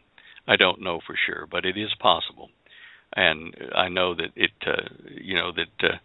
in the majority of cases where they are treating such contagious viruses, that the staff do not catch the virus. They are well protected, and they do wear suits like that. But I also know that they have to take refresher courses to remind them, how to suit off and be totally sure that they are not infected by things on the outside of the suit once they take it off. All I can think is that maybe she somehow accidentally breached protocol there and exposed herself. Well, okay, Stan, since we're on the Ebola subject, the geometric progression of this disease, or this virus, they're called, I've seen some estimates of tens of thousands here in the next couple of months all over the United States. How do we stop this? What is the logical method to stop this? Well, in the terms of the bio warfare type people, or just epidemiologists, they say, what is the vector of the virus we're looking at? So in other words, how does it travel? How fast it travel? What directions? What's its vector? And the vectoring mechanism they have isolated at this point in time is flight paths of commercial aircraft are spreading it. And I don't think everybody's kissing each other on these flights. And so I'm really afraid that what's happening is it's airborne. As far as tens of thousands in the next week or two, I'm not sure that I've seen a report that I trust on that, and there's no sense in generating panic unnecessarily. But just in case, so we don't err, so that we err on the side of caution, it would be an idea for people to get some of these nice tight-fitting masks that you can get with the double elastic, straps or like rubber bands on them, so you have one on your neck and one on your head, and also like the Lysol sprays. That's not probably the be-all, do-all, but it does kill viruses, mold and mildew, and we have it in our car. We have it in our home and spares. And I think people should look at that, because when you get out in public, just doing your grocery shopping, you don't know where the food has been, especially things that have moisture, like, crisped up lettuce or vegetables or things like that. They may have some dampness on them that has been handled by a food production person or another patron, which has passed Ebola. So the first thing that we do is we've got gloves. We wear not porous gloves. We wear, leather gloves or something of that ilk into go shopping, so that we are not touching directly any potential, infection. And once we get back to the car, we spray those gloves. Then we take them off and either throw them away or disinfect them in more detail at home. And it's just a method of being sure. So I share that with you folks. I mean, Holly and I guess we're a little ahead of the curve, but we've been carrying that Lysol in our cars for several years. And anytime we come in from a public place, whether it be a cold virus that we're worried about or whatever, we spray our hands. And not touch wood, I think we've had a virus, each of us, once a year or two back, and 14 years or so here. It's not too bad. So. Okay. But this other one, the hemorrhagic or the Ebola type stuff, you don't want to mess around with that. We have to keep trying to do business and commerce in this country as though it's going to continue as it has been before, until the point that it's so bad that truckers stop delivering food, that airline pilots. In fact, I talked to one today, and I know they're listening to the show. How you guys up in the Springs? That they're seriously considering taking early retirement, so they don't have to make these long flights, cooped up with people that are potentially infected. Especially since our administration here is not stopping the flights into this country from known infected to really seriously infected countries. This is criminal, beyond criminal. But when these things start affecting the people that serve us every day, with food, transport, communications, medicine. I mean, they're down in Liberia. There are people that nurses and doctors that aren't going back to the hospital. They can't fix it. It's overrun. The Ebola is wild and rampant in the halls of the hospital, so they're not going back. Now, if our doctors here, who are human, and have families and lives, if they get to that point where it gets loose in their hospitals, they probably won't come back either. So hopefully we're not there yet, but I do know that pestilences in a great number are due for humanity during the tribulation, and I think we are at the doorstep of that now, regardless. So you folks better prepare while you can and buy things before they disappear off the shelves, because when everybody else out there in secular world kind of gets an idea about it, they're going to race out. They're even going to buy, freeze-dried food and, alternate power and, a lot of Lysol and a lot of Clorox and things like that. And there won't be any left to buy. Even if you've got the gold and silver to buy it, it'll be gone. So be wise. Get that stuff now. Absolutely. Amen.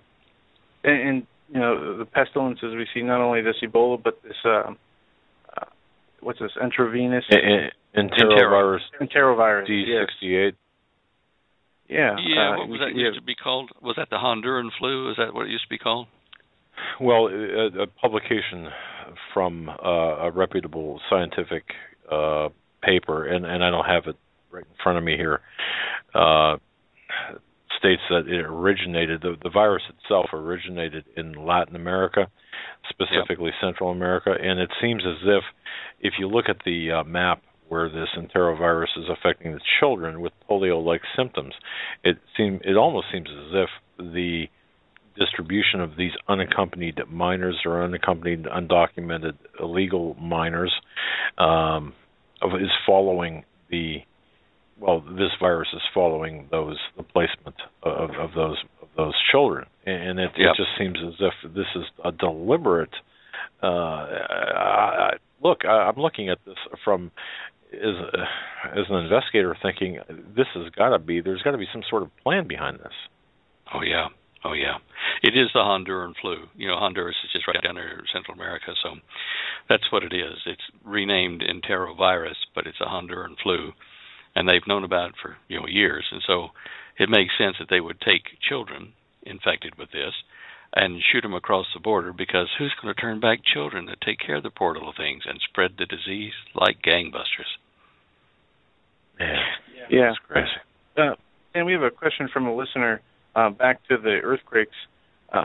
He's shown me, he sent a link here to the RSOE map here, and they have two separate earthquakes, 7.4 magnitude, occurring at the same time in different depths also in El Salvador in Central America here. And have you come across this, or are they only showing? I know that on USGS it was only showing one, but I hadn't seen anything that said that there were two there.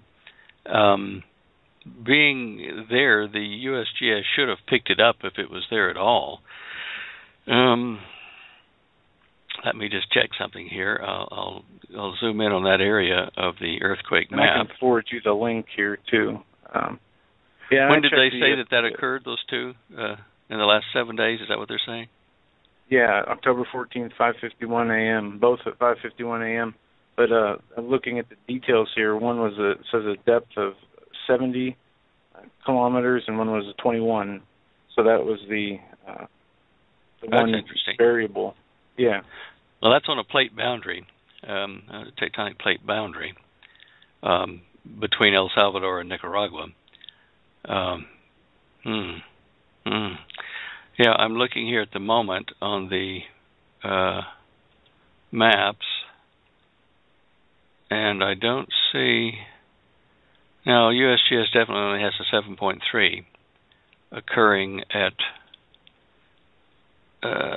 what's the depth of it here? 40 kilometers. That would be about two-thirds of that anyway. 80 would be about 25, 30 miles. Somewhere in that region. If my math's probably off, it's getting late in the day. But have one that shallow, one that deep does indicate some interesting activity. Normally they're either shallow or deep. Yeah. And I've noticed a huge increase in earthquakes that are significantly deeper than I've seen in a while. And just an example here, the second one down on USGS south of Fiji Islands, it was a 4.7 at 526 kilometers. I've been seeing a few that have a very high depth to them. And is that, we know that we talked about the crust of the earth and how it's expanding, and but what would cause is this still the tectonic plate movement at a much deeper earth level? Well, let's look at this. If the earth is expanding and it's stretching those tectonic plate borders, then it's going to be releasing pressure that has been built up down deep, to where the magma becomes semi-plastic. It's elastic and moves and gives. So right at the boundary where it's frozen solid, either by compression or by temperature, it will cause cracks or slippages. Because below that it just makes turbulence in the magma. So I'm looking at some of those you're talking about, and there are some that are shallow there near Fiji, and there are some that are about 92 miles down, nearly 100 miles down. There's one that was even further at about 600 miles down. So those are very deep, and it's a very complex plate boundary there in the area of Fiji all the way down through New Zealand. In New Zealand, there are actually three motions going, twisting and shearing and uplifts in various parts of the islands, which is why we watch Lake Taupo so closely, because it is probably one of the most risky places on Earth to live at the moment, with whatever movements are causing that to happen. And I think it is, as we've discussed, the Earth core expanding. Look at the temperatures in the Arctic. It's putting on new. It's the temperatures in the Arctic are rising.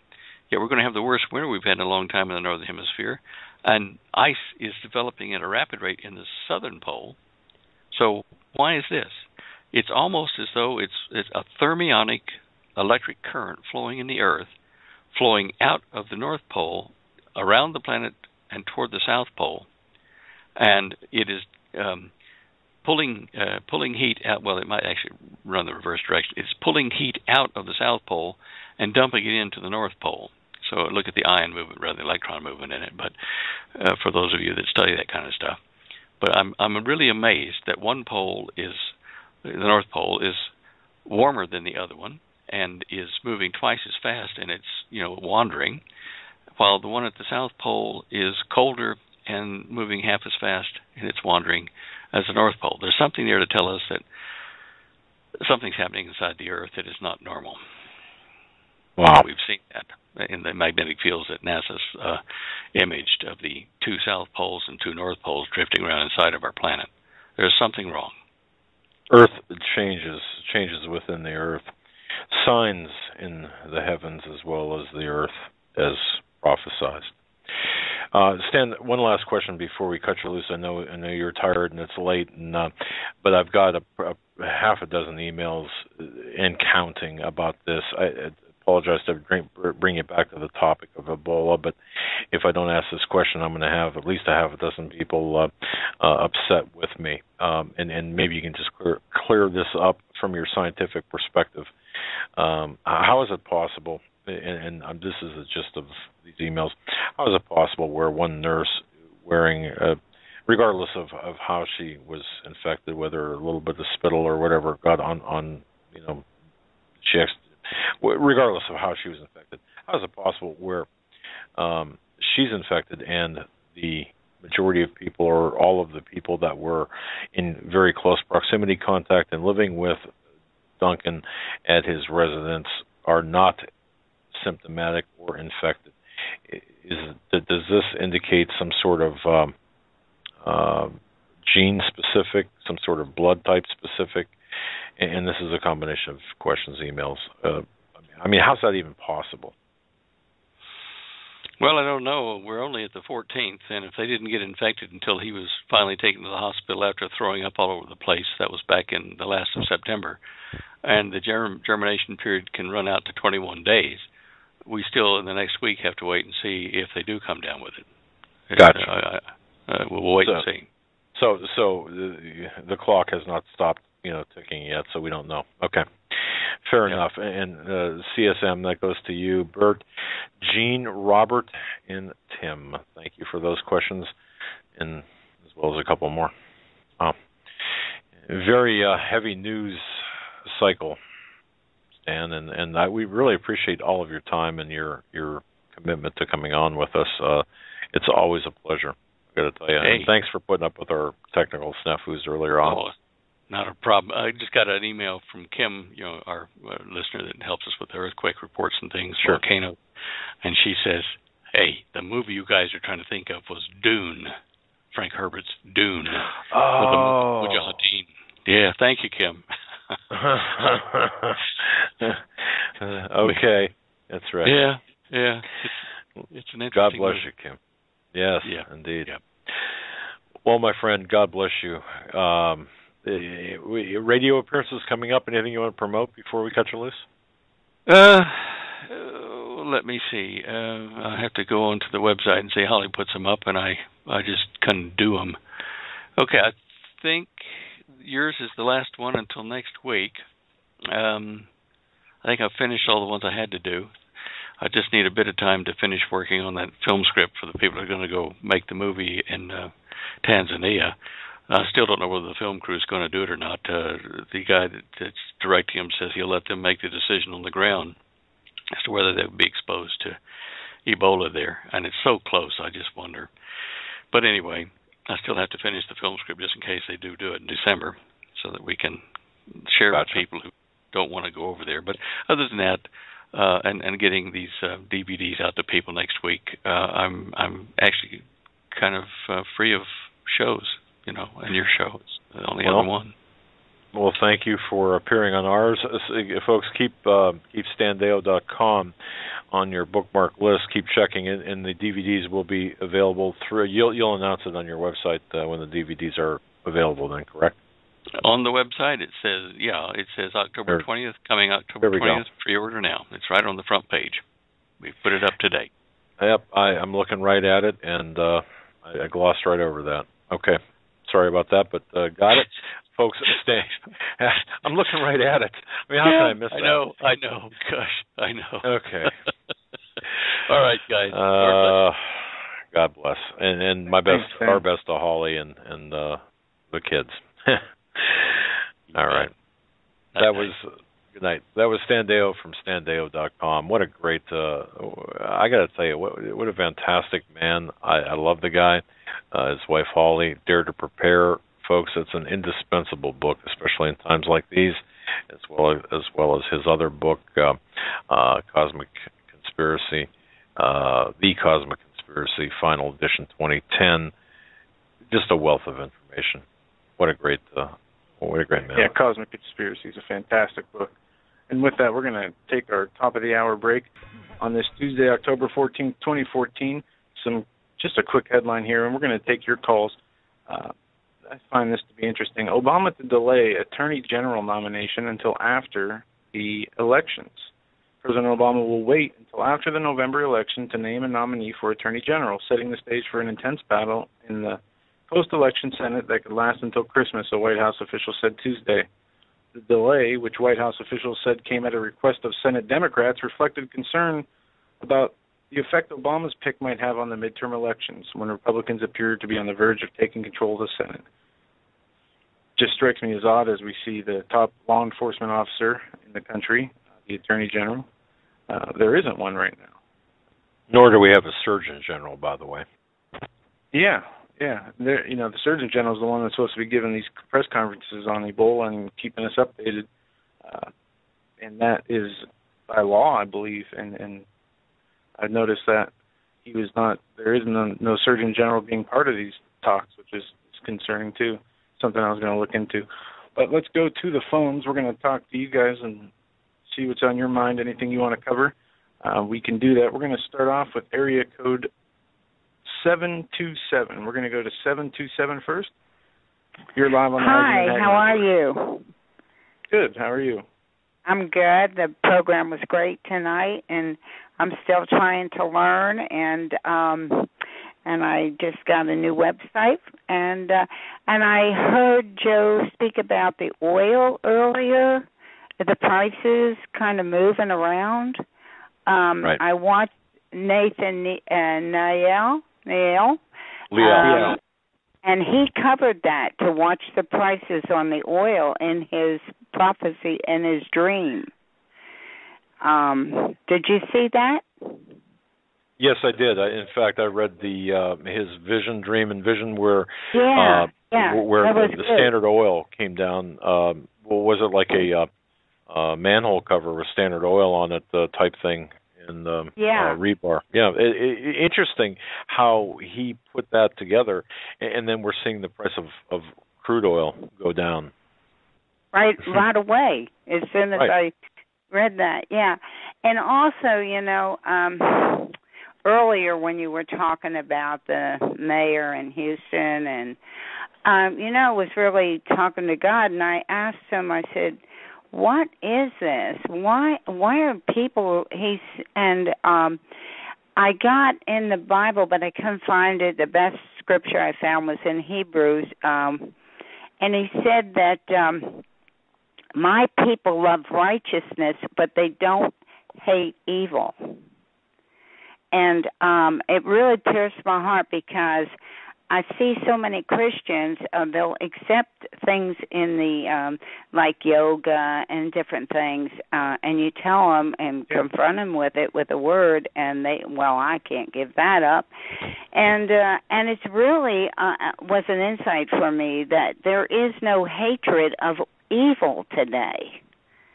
And everybody thinks that, it should be love and fuzzy and all these things. And I just want to appreciate and let you know I appreciate you letting me come in and speak. And God bless you both. Keep on, and I'm praying for you. You're welcome to come on anytime. Now. God bless you. Thank you for the call. And that caller is right, Joe. It's the lack of the disdain for what is evil, and we embrace that evil or we tolerate that evil to the extent where tolerance itself becomes evil. And I've said that many times. And when are people going to, especially Christians, when are they going to stop and say, no, this is not right? And she mentioned yoga. By the way, folks, look into the origins of yoga. And absolutely, wow, I did not realize the mystical origins of yoga. And that might sound funny. You might say, well, oh, come on, what difference would that make? Well, you research it. Yeah, please do. Look at yoga. Look at the meditation. I'm not talking about prayerful meditation, but I'm talking about, the type of transcendental meditation and yoga and that type of thing. I had a doctor one time, and I had herniated discs in my back from a car accident. Not when Joe was driving, not that one. This is on my own. And he said, he told me, well, and this is, by the way, a orthopedic surgeon, or I'm sorry, a neurosurgeon. He said, well, what you need to do after we operate is to meditate. And yoga exercises do help as well. Wow. Yeah. It is something that people who don't know what yoga is about, to look into that. Search on that. You'll be very surprised. We're going to go next to area code 256. 256, you're up next. You're live on the Hagmann Hagmann Report. 256? Hello. Good evening. Good evening. How are you? Good. What's on your mind? Good. This is Ann from Alabama. I've been following a lot of the Ebola news and everything that's going on, and I've been blessed with being able to take herbalist classes with a gentleman named Darrell Patton. And the sense of power that comes from understanding that God has placed everything that we need for our health and well-being right around us to be able to use for things like this has been incredible. Essential oils are great, things like that, but they're expensive, and a lot of us can't afford things like that. And what I've learned is that there are things right in our own yards that can be used against things like this. So I was wondering if at some point maybe the listeners would like to hear from somebody like that to, help them figure out what they can use to build their immune systems and what they can use if they get sick. I was thinking about that as well, looking at, and with every article, every report about Ebola in the comments section or on the different forums, there are always natural remedies. And I get a little bit leery about getting sucked into things that don't work. However, I do believe that we need to look at things, the natural homeopathic, and I think you're right in what you said, that God has given us the cure for everything, right all around us. The different plants. So yes, I mean, I think it would be appropriate. I really do. I think it would be an appropriate thing. That would be awesome. The gentleman that I'm getting to studied with a gentleman named Tommy Bass for many years, and Tommy Bass was very, very well known. The pharmaceutical companies used to go to him, and it's just incredible the things that you can learn. So I just wanted to mention that, see what you thought of it. I think what Joe and I will do is attempt to assemble. You mentioned Tommy Bass. I just saw Joe write it down here. I wrote it down.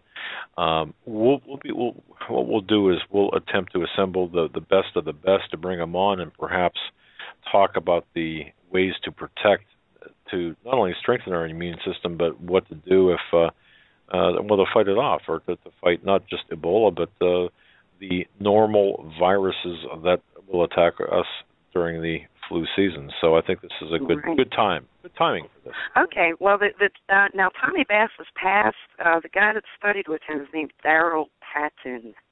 He's Southern herbalist, and he's nationally known. I mean, he goes all over the country, giving people information. It's just incredible the things you can learn. And what's really incredible is that you can walk out your door and come across stuff that God sat there. Fantastic. Well, very well reasoned and certainly applicable in this case, and I think that this would be good to do. So we will indeed just watch for it to come up, because we will indeed look into this further. Patton, like in general, Patton? Yes, Patton. Okay. All right. We got it. And God bless you too, and have a great evening. You too. Thanks, Ann. All right, that's a great call. Good information there. Let's go next to area code 520. 520, we're coming to you now. Hello? Live on the Hagmann Hagmann Report. Good evening. Hey, good evening. Can you hear me? Yes, we can. All right. Hey, guys. It's Sam in Tucson again. Wow, Sam in Tucson again. Is again your middle or last name? No, just again. I try to come in and chime in when I've got something of value. Good evening, guys. A couple things. First of all, Doug, it's good to hear that your voice is getting a lot better. And unfortunately, part about being on the front lines is taking a shot or two from the enemy. But there are some of us, those nameless intercessors, who don't ever call in. But you're definitely being prayed for, and keep up the good work. Joe, I hope your minor surgery went well. Yes, it did. Cool. Fantastic. I can attest to that. Although I've got to check the back of the fabric chair to make sure there's no blood stains on it, but as he bleeds through his packing, but okay. Well, the only thing that's on my mind is oddly enough, you were bringing this up a second ago, and I think sometimes God, when we put him first, he's going to hear us, and maybe it's not always the way we think, but he'll put things in front of our path. I believe y'all guys are familiar with Mike Hoggard, Pastor Mike Hoggard? Yes. He actually has a video called Contemplative Prayer, and it discusses exactly what you were talking about. I watched it yesterday. It's about an hour and a half long, and it talks about how there's basically a movement within the New Age people combining yoga and a different form of meditation and listening to your inner spirit and guide, and it'll show you. And he puts in like a lot of Bible, and I'm not saying he's on the ranks of a David Langford, but he definitely does address the issues of how, unfortunately, in the church, the devil has wiggled his way in about a form of prayer and how we're all, again, laying out the groundwork for the one world religion. You know what, caller? Sam, Mike Hoggard was on with on 2 Saturdays ago, I believe it was, for half the program, for half the weekend edition, and very articulate and extremely knowledgeable. Yeah. But that's really my only 2 cents, guys. Keep up the good work. You're definitely in a lot of people's prayers, and that's it. And we'll stay in touch. Take care, guys. Have a good night. All right. God bless you, brother. Thanks you so much. All right, bye. Yeah, it's wow. The number of people out there who are much more articulate than I could ever hope to be. We're very fortunate to get them on, like Mike Hoggard and others. So, very good. All right, let's go to area code 304. 304, you're up next, and you're live on the Hagmann Hagmann Report. Well, good evening, Joe and Doug. And this is Phil from West Virginia. After hearing the first part of the program, I hope you have your shields out. And I'm just cracking up. You had me going, Doug. I think I might have popped something. I'm not sure. I don't know, but you had me going, and you're right on the money. I'm just, you can't say anything anymore. Well, I got to tell you, my brother, judging from the emails I just opened during the break and when Stan was on, I can tell you this: I did not make too many friends who are listening. Wow. I can read you one email right now who want me to undergo a sex change after I suffer a course, and I would read this verbatim. I can't because I'd have to bleep every other word, perhaps. But they wish, and this is coming from a woman now, who starts out, look, I'm a Christian, but I disagree with your position on homosexuality. Homosexuality is not a choice, but a genetic predisposition. And then she goes into saying how I should suffer AIDS, and after which I should have a sex change operation, and where the extra parts should go. And if that would be the case, I would not be able to talk. That having said that. So there you have it, one flavor. They're out. I'll tell you. Anyway, I'll be praying for you. I just well, you had. I could tell you. I mean, you had me going a little bit there. I was talking to the radio, and that I'm sure my neighbors probably think I'm crazy. Well, join the club. Anyway, you ended last night. You were talking about the war, right? From heaven here on earth, and that's always my favorite subject, because we're in it, and people need to realize, and if you don't, chance, but not going to make it, and you guys got a lot of good teaching there coming from the program, and we just want to just keep lifting all those up, because really in a war, you guys too, because you guys are on the front lines. And even Alex Jones talked about it today. He had Joel Scalzon on, and they were talking about that very same thing. And people, if you don't think you're in a war, you're in a war. Oh, we are, and it's a multidimensional war, and really what we're seeing take place. And see, the what I was talking about last night was the interface between the dimensions and how the interdimensionality is part and parcel to this, the fight in the heavens on the earth. And you know what, caller? I believe we're going to see dimensions open up, portals opening up, the supernatural coming to the natural, and it's going to be people's hearts will fill them for fear from what they see if they're not spiritually prepared. If I could just add a couple things, just stuff that I've anyway, these portals are going to open up, yes, but they can come in, but God's not going to let them go back out. See, He's gathering all his enemies together in one place for one day, for one time. And this war is going to be the end of it. And Lucifer knows it, and he's fighting for his very existence. He's fighting for his life because he knows it's do or die. They can come in, but they can't leave. And God is gathering all of his enemies in one place together, and they think it's a good thing for them. This war has been going on for well over millennia, and it's about ready to be done, and it's about ready to be finished here on this earth. So you better get your big boy pants on, because I'll tell you what, we are in a war. And there's going to be a pit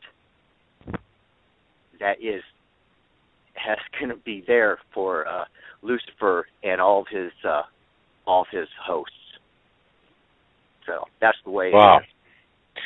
Absolutely, my brother, and the books written by Steve Quayle talk about this, and of course Tom Horn, the Exo Vaticana, and other books.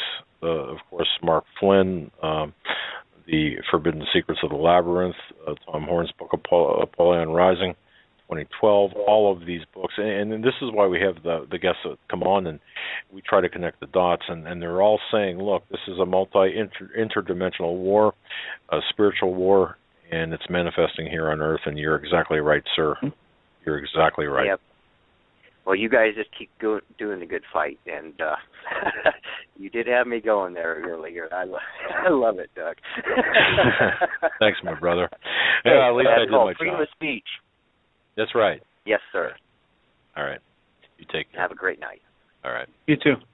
And I want to say this, folks. If you've listened to our weekend broadcast, Katie from Family Essential Shop, she deals in essential oils, but the other thing that she deals in is natural remedies and health. One day we will have her come on as well and talk about the immune system, disease, natural remedies. She's a wealth of knowledge. And just a shout out to Katie at Family Essential Shop. I got to tell you, it's something that we really. But by the way, FamilyEssentialShop.com. She does a good job with all of that. So we need to be paying attention as we progress into this winter with respect to the viruses out there. All right, let's move on to area code 708. 708, we're coming to you now. You are live on the Hagmann Hagmann Report. Hey, God bless you, gentlemen. This is Diana out in the suburbs of Chicago. Every night I listen to you guys. What a blessing. And I'm telling you, Doug, your words last night really blessed me, and what you said tonight at the beginning, at the top of the show, I'm not kidding you. I just wanted to get out there and hang up a banner and start marching around my town. So, God bless you, man. We need to, you know what? The enemy wants to keep us down. And you know what? They tell us that it's hate speech and all this, but it's love speech. You know what? If we didn't care enough, we would never say anything to these people and just let them all rot and burn in hell. But we have to speak up. It's our job as a Christian. I couldn't have said that better. I couldn't have said that any better than that. You guys have such wonderful guests on your show, from, Pastor Langford, and I love Sheila on the weekend. You got Mike Hoggard last weekend. You got some really amazing guys between Alvarino and Stan Deyo. I mean, you guys are rocking this planet. And, Satan hears us coming alive, and he better be afraid because, brother, we are ready. We are mentally ready. We are preparing ourselves. Get in the Word, people. Use that Word and know that we have power that comes only from supernatural, from our Lord and Savior, Jesus Christ. Amen. What a great statement. Thank you so much for that. And hey, wondering if you got the video on the military junk outside of Chicago. Tried to upload videos to you, send them to you in the email. Did you ever get all this? I didn't see it, but I'm backed up on my email. Yes. Yeah. If did you send me? I think 3 or 4 clips. I probably sent it several different times because I was, unsure if you get it, and then I had these different emails from your old websites, and so I'm never sure. I figured overkill is sometimes better. That's fine. I know what you're talking about. I did receive, I think 3, perhaps 4 emails. Yeah. I watched yes, very interesting indeed. What do you make of the military? What do you make of that? Here's what creeps me out about it. They've closed down so many of these big hospitals and kicked all the patients out to their big vacant places. I mean, the people and the staff that's left behind working there, they can barely make it through a fire drill. I can't imagine if somebody came in with Ebola. I mean, it's frightening. I think what they're doing is they're just arming themselves up to the teeth, and they're just waiting for us all to kill each other.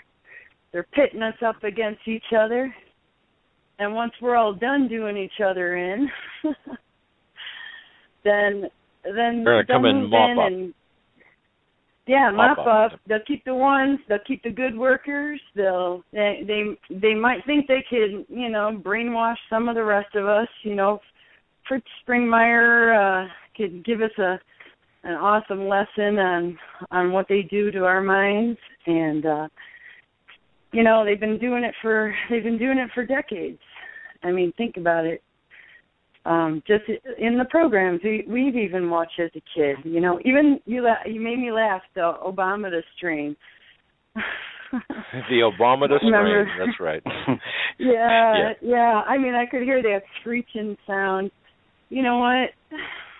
They're trying to intimidate us, and if we show fear, guess what? We're dead in the water.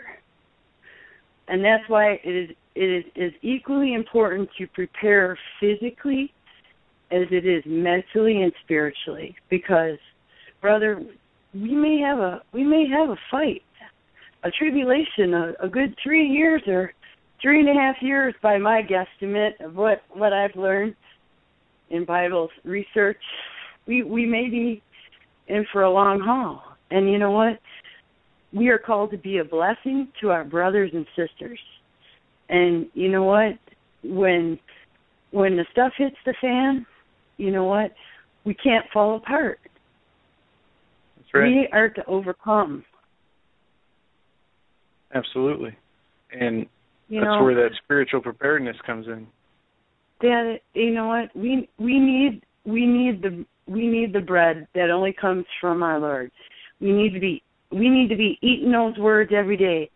And so many people, they don't like reading it because they get convicted. But if you're convicted of something, get rid of that junk out of your life and get right with God. Because the time is short. He's coming for us. And we better be ready because he may tarry. And I'm not a pre-tribber. You know what? I'm ready. You know what? If he comes tonight, if it all starts tonight, be ready and prepare your heart because we're supposed to be ready, just like the virgins preparing the wicks on the lamps with their oil. We are to be ready. Amen. And you know what else? He may come for you tonight. He may come for me tonight. He may come for one of our listeners tonight. Yeah.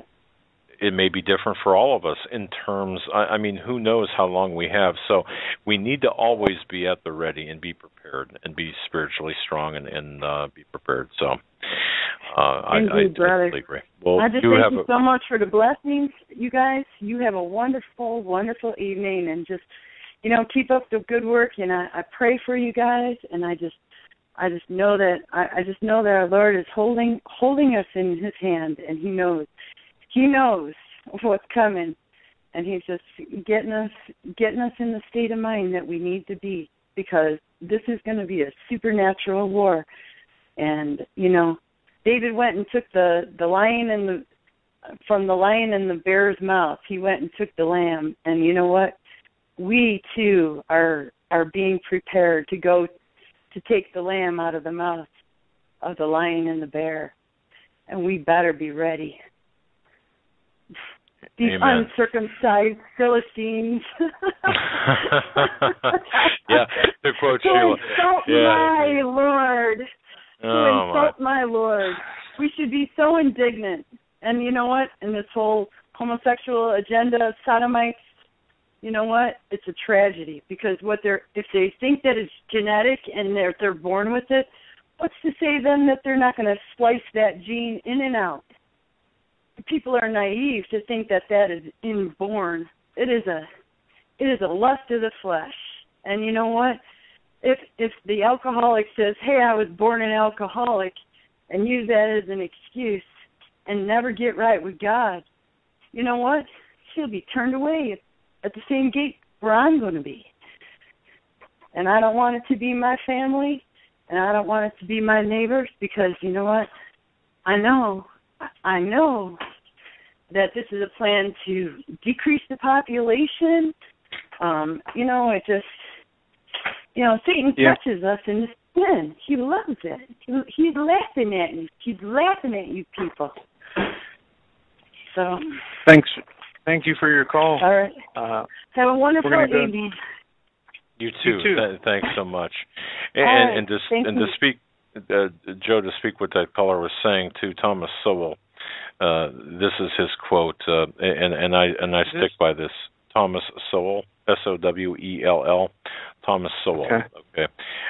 Said this: when you want to help people, you tell them the truth. When you want to help yourself, you tell them what they want to hear. Sometimes the truth is uncomfortable, but if you love someone, and I maintain that the opposite of love is not hate but indifference, as this last caller alluded to. Okay, if you want to save souls, sometimes you've got to be brutally honest,